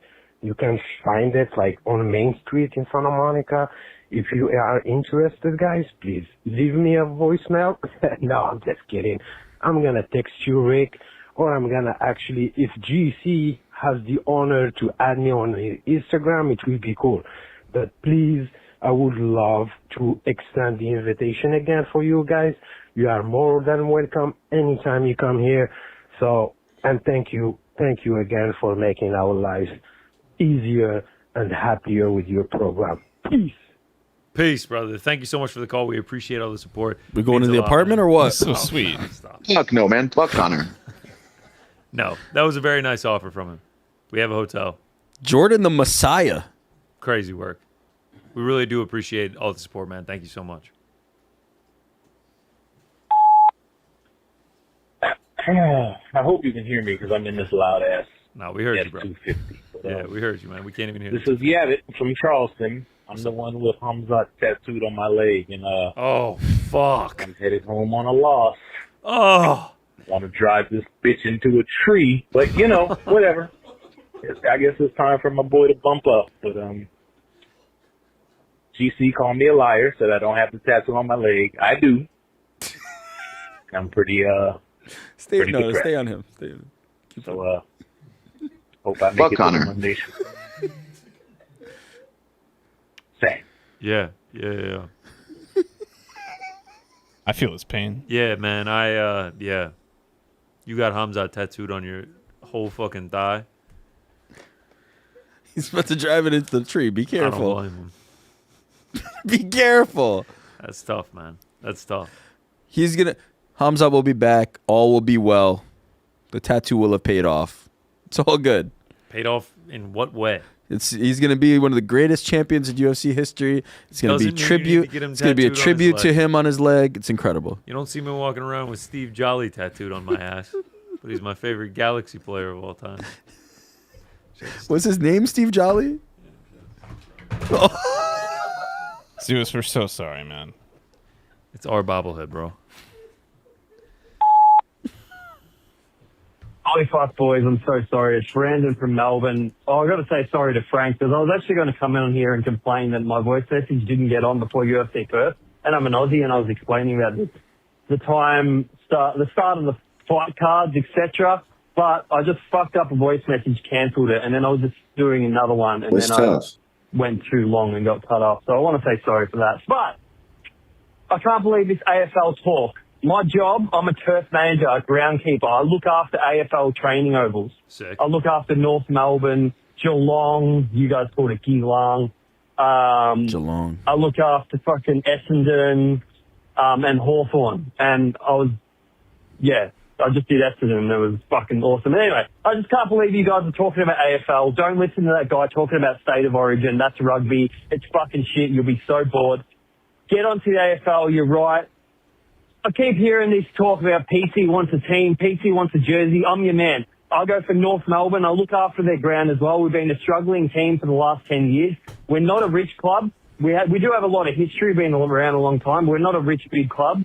The last 10 years we've been struggling, but we've got good draft picks. We've got a premiership coach, that's won title. And we're fucking back. This year has been our first year of serious improvement. And now the finals used to be top 8. It's now top 10. Like they copied the NBA and they do from 7v10 and 7v10 and 8v9. So we can make the finals this year. PT, boys, tell me how to get the jersey to PT. I'll send him a fucking brand new North Melbourne jersey. It's blue and white stripes. It's beautiful. Everyone knows Melbourne, so you'll know North Melbourne. Let's go. It's fucking awesome. I'll ring back next week to send the rest of my voicemail because, I got more shit to say. Let's go. What's going on? There it is. PT gets his team. I can't believe you have more shit to say after that. Thank you for the voicemail. Thanks so much. Are we only 2 deep right now? 3. Are they all like this? Are they all this long? No, I'm just kidding. We really appreciate the call. It means a lot. Pete, if you're listening, it sounds like you're cheering for North Melbourne now. Get yourself a jersey. You're going to be looking up, though, at the Sydney Swans. Tied for first right now with Fremantle, 32 points apiece. Thank you for the call, Brandon. We really appreciate it. Sorry, Frank was a dick and didn't play your voicemail before UFC Perk. Can't believe it. What's good, boys in the back? What's up, bro? It's Thomas from Queens. Just want to say the City Winery show was fantastic. Thank you, bro. I'm the guy in the blue bedazzled shirt with the Statue of Liberty on it that caught a few people's attention, as well as Ariel Helwani's.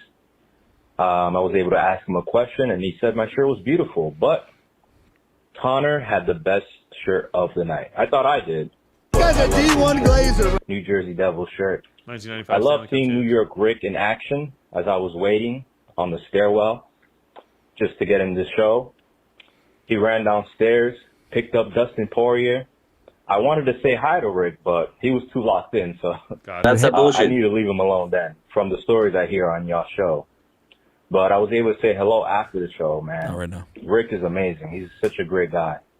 I got in the room where the show would be held, and I seen Honor Jordan leaning on the wall by the production area, as cool as can be, arms folded, one leg up, went over to introduce myself. The nicest guy. He was like, hey, how you doing? He is the So Messiah. great, man. Then I walked over to the man that kissed his mom's ass, and I realized he forgot his luchador mask. Frank, what's good with that, man? Who's the didn't check? cover his identity at Let's go all. with that, man. Hide Not your so mysterious, fucking in my face. opinion. No one wants to see your I was face. shocked as I leaned over and introduced myself.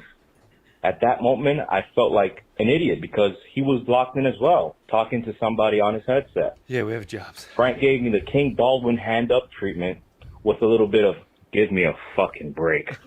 And I loved it. I saw Andy as well, and like an idiot, instead of introducing myself, I said, it's nice to meet you too, as I walked out of the place. Brother. And he repeated it back to me. I almost felt like when a waiter tells you, enjoy your meal, and you respond with, you too. Anyways, boys, the show was phenomenal. For last minute, it was great. The crowd was amazing. You guys were amazing. Thank you so much for what you guys do. I love you, boys. Have a great day. Peace. Love you too, brother. Thanks so much for coming out to the show. Shout out Thomas. Knew we'd get a nice Frank's mom's ass Yeah, in there. Is that how he introduced himself? Yeah, he was like, hey, man, how's your mom's at? I'm like, keep it going, keep it going. I'm on the comms. Yeah. Yeah, that was a very fun show. Thanks so much for coming, man. That feels like an actual eternity ago, and it was less than a week. Yeah. Yeah. We've done a lot. A lot been going on. What's good, boys? What's it's up, bro? Aaron from Indy. I just wanted to shout you guys out. Love it. Shout out Jordan. Shout out to you, bro. Shout out Mysterious Frank. Shout out Andy. Shout out everybody. I drive an hour to and from work every day and have been listening to the AA show, the MMA hour, the boys in the back, however long y'all been on. I've been listening to Ariel for 10 years now. Crazy time, crazy work. But I just want to say shout out. Thanks for giving me all the content. It's been making this drive so much easier every day. And, you know, without you guys, I don't really know how I'd stay awake driving in at 3 a.m. every day going to work. So shout out to you guys. Shout out all the work. Thank you again. Amazing community, amazing group of people. So you guys have a great rest of your day. Shout out. Peace. Shout out, brother. Thanks so much for the call. We really appreciate it. Glad we can keep you company on your way to work. This is why we do it. This is actually why we do it right here, right now. What do we got, Ray? All right, boys. Danny here from Charlotte. What's up, Danny? I gotta ask. Listen, I know we all love Ariel. I know. I love him. I really do. This is But I rough. can't tell what was a tougher watch.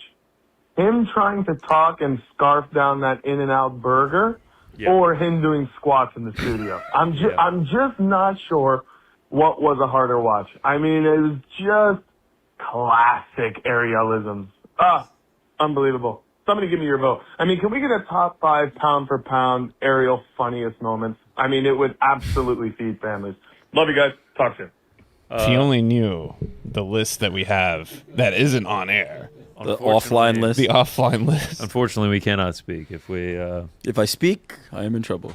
It will not end well. It will not end well. I thought the squat once. You guys also wouldn't understand. You guys wouldn't understand 90% of them. The once Mike O'Hearn adjusted his squat, I thought we were in good shape. Yeah. I think so. I think so too. He was hungry. He had the butt all the way out. You know. He was hungry during the internet. Shit, I was pretty hungry too. What's up, boys? It's Emil from the A. Yo, what's up, I had Emil? a question related to Ariel's show the other day where he had Nikisa on. And Ariel asked him what the revenue split was for the Netflix card. And Nikisa said, way over 50%. And I thought, that's pretty crazy. But then I thought, is that only the case because it's a Netflix production and most of the cost Netflix is eating, and so the 50% he's talking about is only from the cut the MVP gets? What are your thoughts on that? Thanks. Bye-bye. So there's a lot of different ways the permutations on the pay can be structured and who's paying for what and all those things. But you do have to, I don't know the specifics of it. Obviously, I haven't seen their deal and how the fighters are getting paid. But two things you have to remember. One is they're trying to not be the UFC, right? If MVP is getting into the MMA game, they are trying to not make the errors that they are claiming that the UFC is making. Number two, MVP is primarily a boxing promotion. And in boxing, the fighters on the card make the majority of the money. That is how that goes. And so in order to keep their house in order and in order to keep their business the way it needs to be, I'm not surprised that MVP would be paying the fighters the lion's share of this money. But yes, there's definitely some money coming from Netflix. I think what he's specifically asking is like, are they only talking about 50% of their profits? I think the reality is it's just revenue, total revenue for MVP. And so yes, like I'm sure Netflix is footing the bill on a lot of stuff, whether it comes to the promotion, whether it comes to the fighter purses and all the other things as well. But I think MVP is trying to not do what the UFC is doing, which is a very small portion of the revenue going toward the fighters. Yeah. And boxing doesn't allow for that, which they are primarily a boxing promotion at this point. That's a great question. Yeah, it is. Sorry, Frank. It's Michael again. I just wanted to add on. Did you guys learn any cool lingo out here in Cali? Like on mamas? Or did you get the chance to call anybody a buster or a mark-ass buster? Stuff like that, you know? Mark-ass buster? Mark-ass funny buster? things out here. All right. Thank you, guys. Bye. Is that for sure Cali? Yeah, Zeus, can you give us a... Mark-ass buster? Is that super Cali? Zeus is like, please get out of my studio. Please, guys, can we just wrap this shit up? Like, come on. He ripped out the earphones I gave him earlier. I completely lost all interest when I saw the pound for pound Star Wars. Okay, boys. Big fan. Second time. Wait, long time, second time. Not first time, long time. Second time, long time. Last one got too long-winded, got cut off right at the end. Probably not going to get either of these read, but I just want whoever listens to these, whoever vets these. Who, me? Like, you're the GOAT. Like, you guys are crushing it. You guys are the best. My evenings are absolutely filled with, it feels like I'm hanging out with the boys, watching your guys' streams. The LA shows have been unreal. I don't want to say everything I said in the first one because I went way too long, and it's not going to make it onto the show, and that's okay. I just want you guys to know that you're absolutely crushing. Shout out from Winnipeg, Manitoba. Shout out to Winnipeg Sea Bears. Shout out to Winnipeg. We're crushing. Winnipeg Sea Bears. I think, did it cut out? Oh no, I'm sorry, guys. Hold on.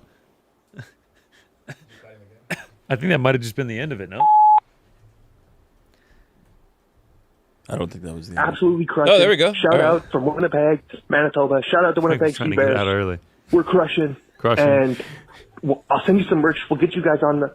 We'll get you on the wave. I know you guys can be bought. Can we add another team? Manitoba Sea Bears? I'm a pretty low employee there, but I'm trying to make it. And when I do, you guys are getting merch. Jeez. You guys are going to become Sea Bears fans. What? The merch is no good? Anyway, absolutely love you guys.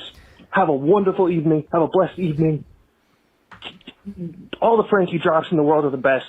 I don't know which one to quote right now because I'm too fired up, and I want to end this. So goodbye. Thank you. Shout out Francis Ngannou. He could have fucking starched the league lanes. Shout out Nate Diaz. He is probably going to lose, but I hope not. It's going to be awesome.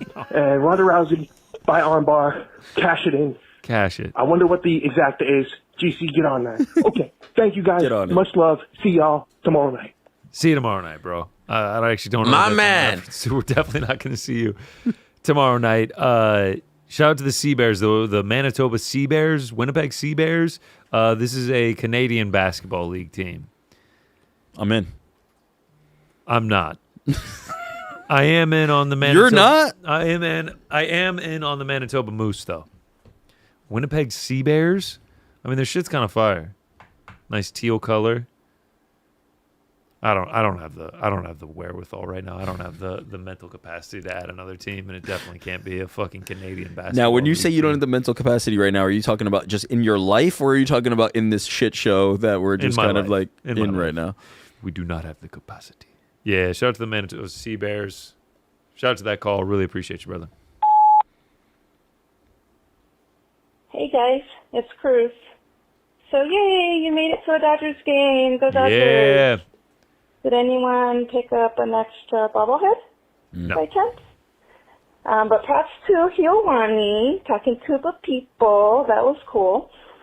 But I grew up like right down the street from there, so that was pretty cool to see you guys in my environment, kind of seeing my two worlds collide, the MMA and the whole Dodgers world and everything. And now I'm in Albuquerque. And guess who is in Albuquerque? John. Kike! So Kike I'll Hernandez. tell Kike what's up for you guys, for Ariel, because he's playing the Isotopes. So, yay! Oh, is he down And the shout out minors to all right the now? girls in the back. Is he? That's always Yeah, maybe. awesome when someone calls, and a girl calls or a woman calls. Yay! I hate these. I get nervous. Bye! You did great. You did great. We appreciate you calling. Shout out to Kike Hernandez, two-time World Series champion, back-to-back. I guess he's down we're in the still minors Team right Helwani. now. We don't fuck with Kike right now. And then Ice Cube. We unfortunately didn't get an extra one. This bad boy's coming on with me. Rick sold his for $100. Yep. Some guy offered me $100 right off rip. Without the sex. No, there was some sex, but it was still $100. Shout out. Shout out, bro. What's up, boys? This is Dree calling from Huntington Beach, California, man. Welcome to California, guys. I hope you guys are having a great time. It looks like you guys are having a great time. Got a couple things to say, though. Yeah, let's hear 'em. One, I wish that was on here. if you guys are in town for a little while, I know LA, Rick might not be the biggest fan, Frank might not be the biggest Definitely fan. not. If you guys have the time, I'm telling you, come down to Orange County. It's only about an hour, maybe 30-minute drive, but it's worth it. That's not Huntington Beach, It's only Laguna double. Beach, Newport Wait, Beach. the first number is? Super nice, super clean. Watch some surfing, enjoy yourselves. 2 Have a hours to great Newport time. Beach. Came up, she Second, said it. 2 you hours. guys messed up. You guys messed up big. Yeah. Here's the thing with In-N-Out. Okay. Okay. Yes, the fries suck. Yes. I'm giving that to you. They do. The fries suck. Yep. I eat In-N-Out all the time, but there is a secret. You must get the fries well done. Yeah, we were did. Right, so if you guys still have time, give the fries a second chance. Not a secret. Ask We did for it. the fries well This is a 10th done, chance okay? for the Get some of fries those well peppers on the side. Yeah, we did Use that. the container to put your ketchup in there. Did that. Bite the Shut peppers. the Put the fuck up peppers and on watch- the well done fries. The juice. Dip it in the fries. And you guys got yourself some bomb fries, all right? But I really enjoyed watching you guys in LA this week, and it's been awesome, and I hope you guys had a great time. I can't wait for the fights on Saturday. I'll see you guys soon. Peace. My guy, thank you so much for the call. We're being mean, but no cap. We got them well done. Yeah, they taste like fries out of a vending machine a little bit. We have done all the variations, the animal style, the well done, the blah blah blah. Look, bro, it's just a solid burger joint. The reality is the burgers are good value. I've stood by that. I think they're better burgers, but they're good value. The fries are absolute trash. They're just dog shit. I actually like the fries. I was gonna say, Yeah, of course you I would. don't even hate them. Like they're just the whole place is just like pretty good. They were They're sitting down out to for like 30 minutes before Yeah. Helwani got them, right? Bob. I can't vouch for a 30-minute fry. I'm from down, anywhere. not good I'm fresh with you. either. I'm down It's to the eat them. Actually, it was longer than 30 minutes. I had to rip that drive-through. Nothing's better than Those burgers. In-N-Out French fries and a Lord of the Rings marathon. Am I right? Yeah, that is the key right there. If you want to kill yourself. Nailed it. Thanks so much for everyone. That is all the voicemails, Jeffrey. That is all of the voicemails. Thank you so much for everyone that sent them in. We're here for a good time, not a long time. You know what they say. What do they say? Some of those voicemails were, I'm glad we got them in, though. Thanks so much for everyone that calls. Some of them are what? Appreciate it, man. Hands of virus. Sorry, guys. Thank you to everyone. Connor's not going to make it to the end of the show. Normally, we would end the show right now, but not when we are in beautiful Los Angeles, not when we are at Uncrowned West. We must keep the train rolling, and we have to do something LA-themed while we're here. So there is a legendary soda shop here called Galco's, and it's sodas from around the world, unique flavors, nasty flavors, crazy flavors. You're not getting Coca-Cola here. You're not getting Dr. Pepper. Sorry, Frank. Not getting Mountain Dew Code Reds. You're getting very, very unique sodas. So Surge? No Surge, bro. No Surge. I actually know a guy who went into Galco's and asked for Surge. They said, get the fuck out of He never here. came out. He never came out. He's dead. So we now bring in a member of the team that we don't get to see too often because he's all the way on the West Coast. It's E. Casey Leiden, baby. He went all the way out to Galco's. He's picked up some sodas for us to try before the show's over. We're also going to bring in Zeus from West Coast Creative Studios, our man who has been helping us out all week. He's got the cooler packed up with us. We got to get you a chair, Casey. You look great. Guns looking fantastic. Do I roll up the sleeves for the Casey segment? How do you feel about the sodas? Do you think you got us some good ones? I can take this one. Look at this. Zeus coming in. Can you help him with the mic, bringing Connor? stuff in. Look at this. Zeus with his own bobblehead. Yeah, sure. Bring that up. Plug that in. We're working on the fly here. What else we got? It looks like we got some snacks too. It's a candy store. Yo, fuck, it's a candy store. Look at this. We got a new bobblehead on the set. That's very own Zeus. One minute. We're gonna take the, yay, shout out. Does that look like me? Yeah. Shout out to Zeus. Welcome in, brother. Thanks so much for having us, making your debut. Feel free, take a seat anywhere. Where's Rick? Yeah. Rick go? Actually, where the fuck did Rick go? I'm taking Here's his the place, Zeus I guess. bobblehead. Shout out to him. Yeah. The head here at West Coast Custom in the West Coast Creative Studio shirt as well. Look at this. He's fucking wearing it in real life, and he's wearing it in the bobblehead. It's legitimately him. Shout out to you, brother. Thanks so much for having us this week. We really appreciate it, man. Casey, you went to Galco's. Wait. First of all, I can't be trashing In-N-Out like that. Like, that's messed up. I like In-N-Out. First of all, you let it sit for like 30, 45 minutes before you got to it. Frank's saying you need to deep throat the mic. I don't know why he worded it. It's not the language I use, but the sentiment was definitely there. Okay. This is like the big wrap up. I was kind of upset about the whole In-N-Out. Yeah, this is like SNL. What are you upset about, Casey? The fries are shit. The fries are shit. Any fries you let sit out for 45 minutes. There's some fries that if you let them sit out and they start at a better point, they're still better than the shitty In-N-Out fries. Rick, why are your hands so moist? Yeah, man. I just came from the bathroom. Clammy hands. Bro thinks he can just go piss whenever. Like, we're not on air. Yeah. All right, Casey, give us the breakdown. I've been brother. drinking What like did you 2 get? gallons of water because Frank's like, oh, your mouth's too dry, blah, blah, blah. And you were hyperventilating. Yeah, I heard that too. Now you're saying deep throat it, but then he's. No, you're fine though, Casey. You rock. All right. It's Frank.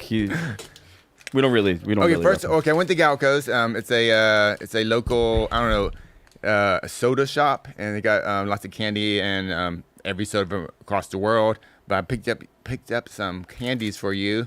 So I don't know. You want to Idaho Spud? Shout Idaho out! This is a candy. What is it? A potato candy? So and you New Yorkers, I got you this. Okay, we got Reggie Jackson candy. Reggie Jackson. What is this place like, man? I wish we could have gone. Yeah, I got this mostly because I thought the name was funny. Oh shit! Look at this Spud. We got Nut Goody. Look at all this stuff we have to try. Where's this stuff from, man? I have no idea. And I just want you to say this on air. Black Cow. Yeah. Chewy chocolate caramel candy. This one's for Frank. Here you go, Frankie. Throw it over. Yeah, Black Cow. And this one too. This just looks. I just like the design of Oh, this one. the Sky Bar. Shout out. All right. So it is a candy store, but what it's most famous for is its sodas, which is what we're here to try. All right. So I got I think 6 sodas. Okay, amazing. This Reggie bar is fucking great. All right. So first one. Oh my gosh, this Idaho potato bar falls apart. Idaho Spud. I gotta bring them all out. How is that? Try it. Marshmallows. They aren't necessarily good. Is this candies, coconut they're shavings? just Fuck me. Unique. Okay, so they have Dr. Pepper. Yeah. So I think I literally just was previewing you to come in. I was just like, they don't have Dr. Pepper here. Got 23 ingredients. And okay, so 3 of these sodas I have had before. oh, you have. See, I don't drink sodas. I just drink like. My heart is broken. My heart is broken here. And last one. Surge. Have you had this? No, I haven't. All right. I've obviously had an RC. Do we have some cups? Well, I've had a Dr. Pepper. Have you had it in a bottle? And I've had a Cheer one. Have you had it in a bottle? Yeah. Oh, yeah. Here we go. We got a dang red cream soda. I'm not gonna lie. Did you go in there and you were like, "Give us the crazies"? And I said, "Here it is." No, I went for the pretty colors. This guy. Some of them are pretty. Okay, so I've had RC Cola and I've had Dr. Pepper. Okay. I've also had Cheer one. Okay. Well, what is this? Kickapoo? I like Joy Juice? Yeah. Do we know anything about this? Not in a beverage? bottle, no. Dog Patch recipe? We don't even know the flavor, huh? Do we have any cups? We're just trying it. We had one. Here we go. We have more. Dang red cream soda. Oh, what about that right there? There's cups Connor, right there. On the thing. Oh, yeah, there we go. Now we got some cups. Okay, everybody take a cup. Yeah. We'll start doing some samples here and get on our way out of Los Angeles. I can't tell if Connor or Frank is more checked out of the show. Remember at this point. Remember when I don't think I ever checked in. I was just like, these motherfuckers do not have Dr. Pepper. Yeah, a guy, Dr. Pepper immediately. Can I, low-key, just drink that one? A guy got shot asking for Surge. All right, we got Dr. Pepper, RC They probably Cola, had Cheer Surge. one. Casey, thanks so much for getting this for us, man. No worries. Look at that. Ice cold Dr. Pepper. I'm here for the candy. Yeah. Go get the candy. Try some Dr. Pepper. I'm just gonna keep opening them and we're just gonna pass them around. All right, boys. Yeah. Dr. Pepper. I don't really drink. Yeah, Cheers to Los Angeles. Casey doesn't drink soda. Yeah. Oh wow. Okay, so you're not even gonna drink these. Oh wow, congrats. How did you not get like the rotten egg cola? I was looking. They don't have that. They didn't have like. I was looking for the worst flavor. I mean the Dr. Peppers. So I mean it's tremendous. Wait, that doesn't taste like regular Dr. Pepper. That's It why- is different in the glass That's bottle. why I got it for you in the bottle. It's got the cane sugar. There you go. Waco, Texas. No, that's really good. That's good. I've not had a Dr. Pepper like that, I will admit. Respect to the Dr. Pepper. Okay, here we go. Filbert's banana soda. All right, now we're getting crazy. Banana soda. Shout out to Galcos. Shout out to Casey. Are we just mixing here? Little Filberts in your DP. Just finish it off. I want to try the banana soda. Here we go. Here we go, Rick. You got to try it. Yeah, I want to try that. All right, here we go. Banana soda. Ooh, it smells like artificial banana. It smells like artificial banana and piss. That's a good color. Is the color from the banana or the piss? Why not both? Doesn't smell like piss. No, I'm good. Does it taste like banana? It tastes like kind of like liquid banana Laffy Taffy. Like 99 bananas? If you know, you know. Yeah, it tastes like liquid Laffy Taffy. I agree. Can't believe they didn't have El Pollo Loco. Yeah. Oh, man. People are saying you need to ditch the sunglasses. Oh, never mind. It was Sleeto. He doesn't know shit. Yeah, fuck Sleeto. Hey, Sleeto. Can't believe there's 1,100 people watching us drink a banana soda. What else? That is not good. All right, Kickapoo Joy Juice next up. This is 5 stars right now, guys. This is 5-star content. This is what the people come for. Here we go. Kickapoo Joy Juice. We have no idea what flavor this is.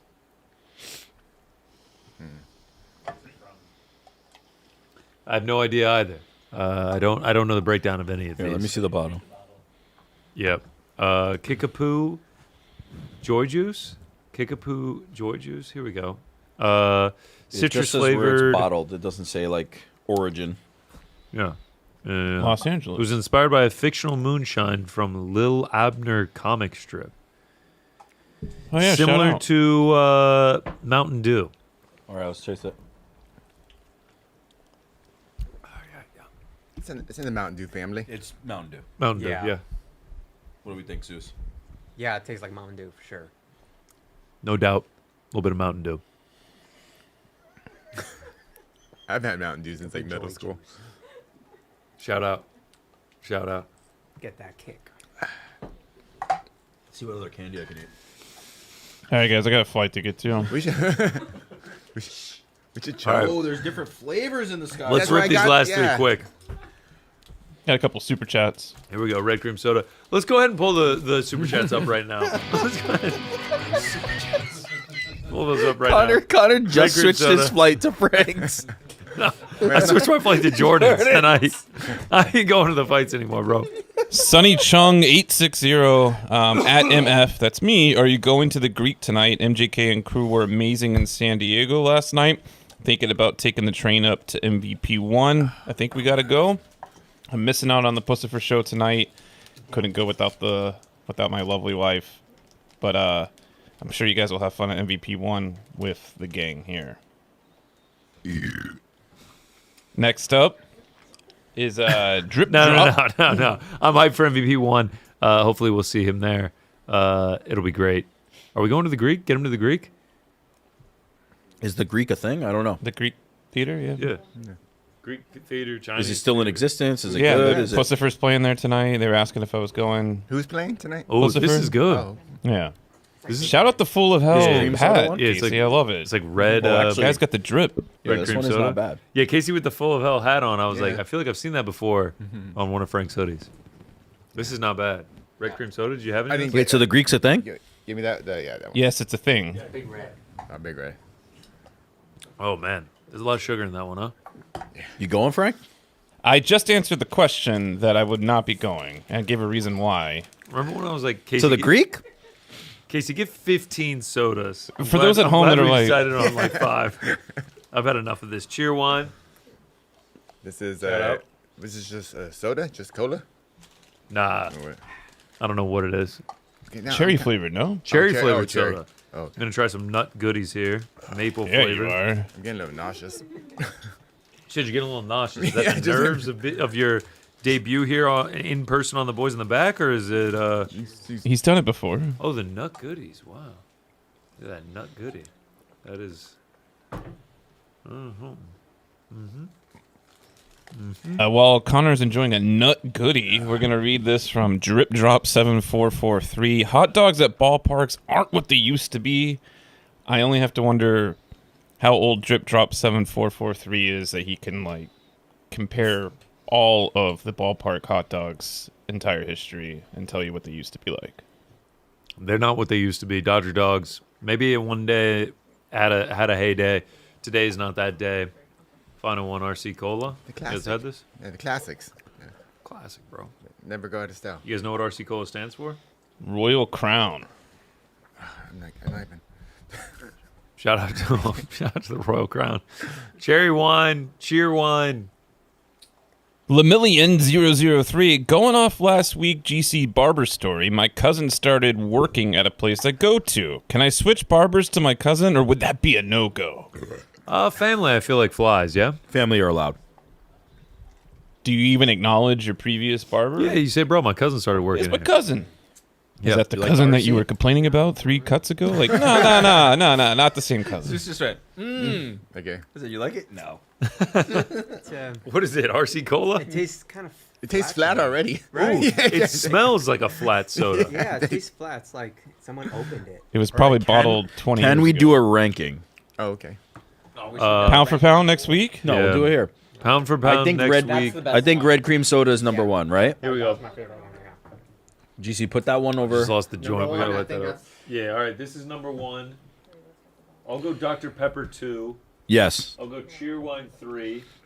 I'll go Kickapoo 4. Wait. We'll go Banana 5 and RC 6. Yeah. RC last? You liked it? More. I feel like actually the banana wasn't that bad. I would move the banana up. Okay. Banana up past Kickapoo? Past the Kickapoo, and then we could put RC last. Wow, not a Ryan Clark fan.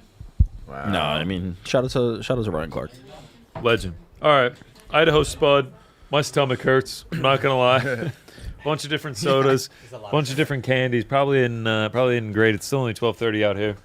Are you going to say something, Rick? What are you doing, man? I was just looking at our shot of the sodas.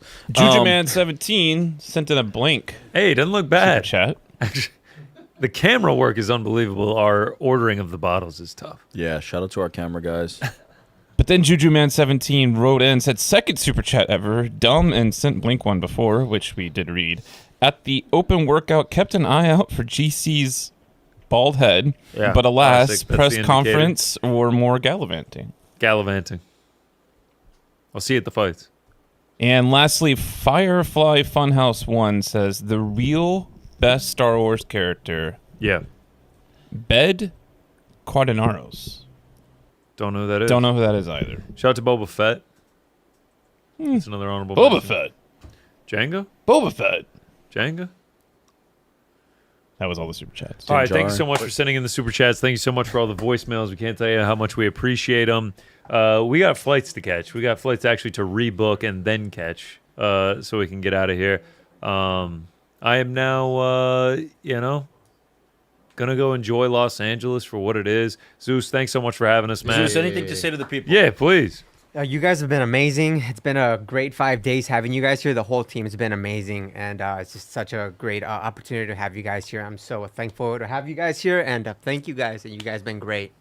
Thank you. Zeus. Wow, Frank. Damn, That's Frank. man. Oh. Thank you so much You for just showed having us all Zeus. that love, and you hit him with the D1 Glazer. Studio is absolutely unbelievable. We were able to do 3 shows while we were here. Before this one for Helwani, Michael Irvin, Travis Barker, Mike O'Hearn, O'Shea Jackson Jr. I mean, the list goes on and on and on. E. Casey Leiden, the whole team here. Jordan Bragg, Annie Ish. We got it all. Look at that. I think that's a wrap here from Los Angeles, eh? Thanks so much for everyone who tuned in. Crack tomorrow, post-fight show on Saturday.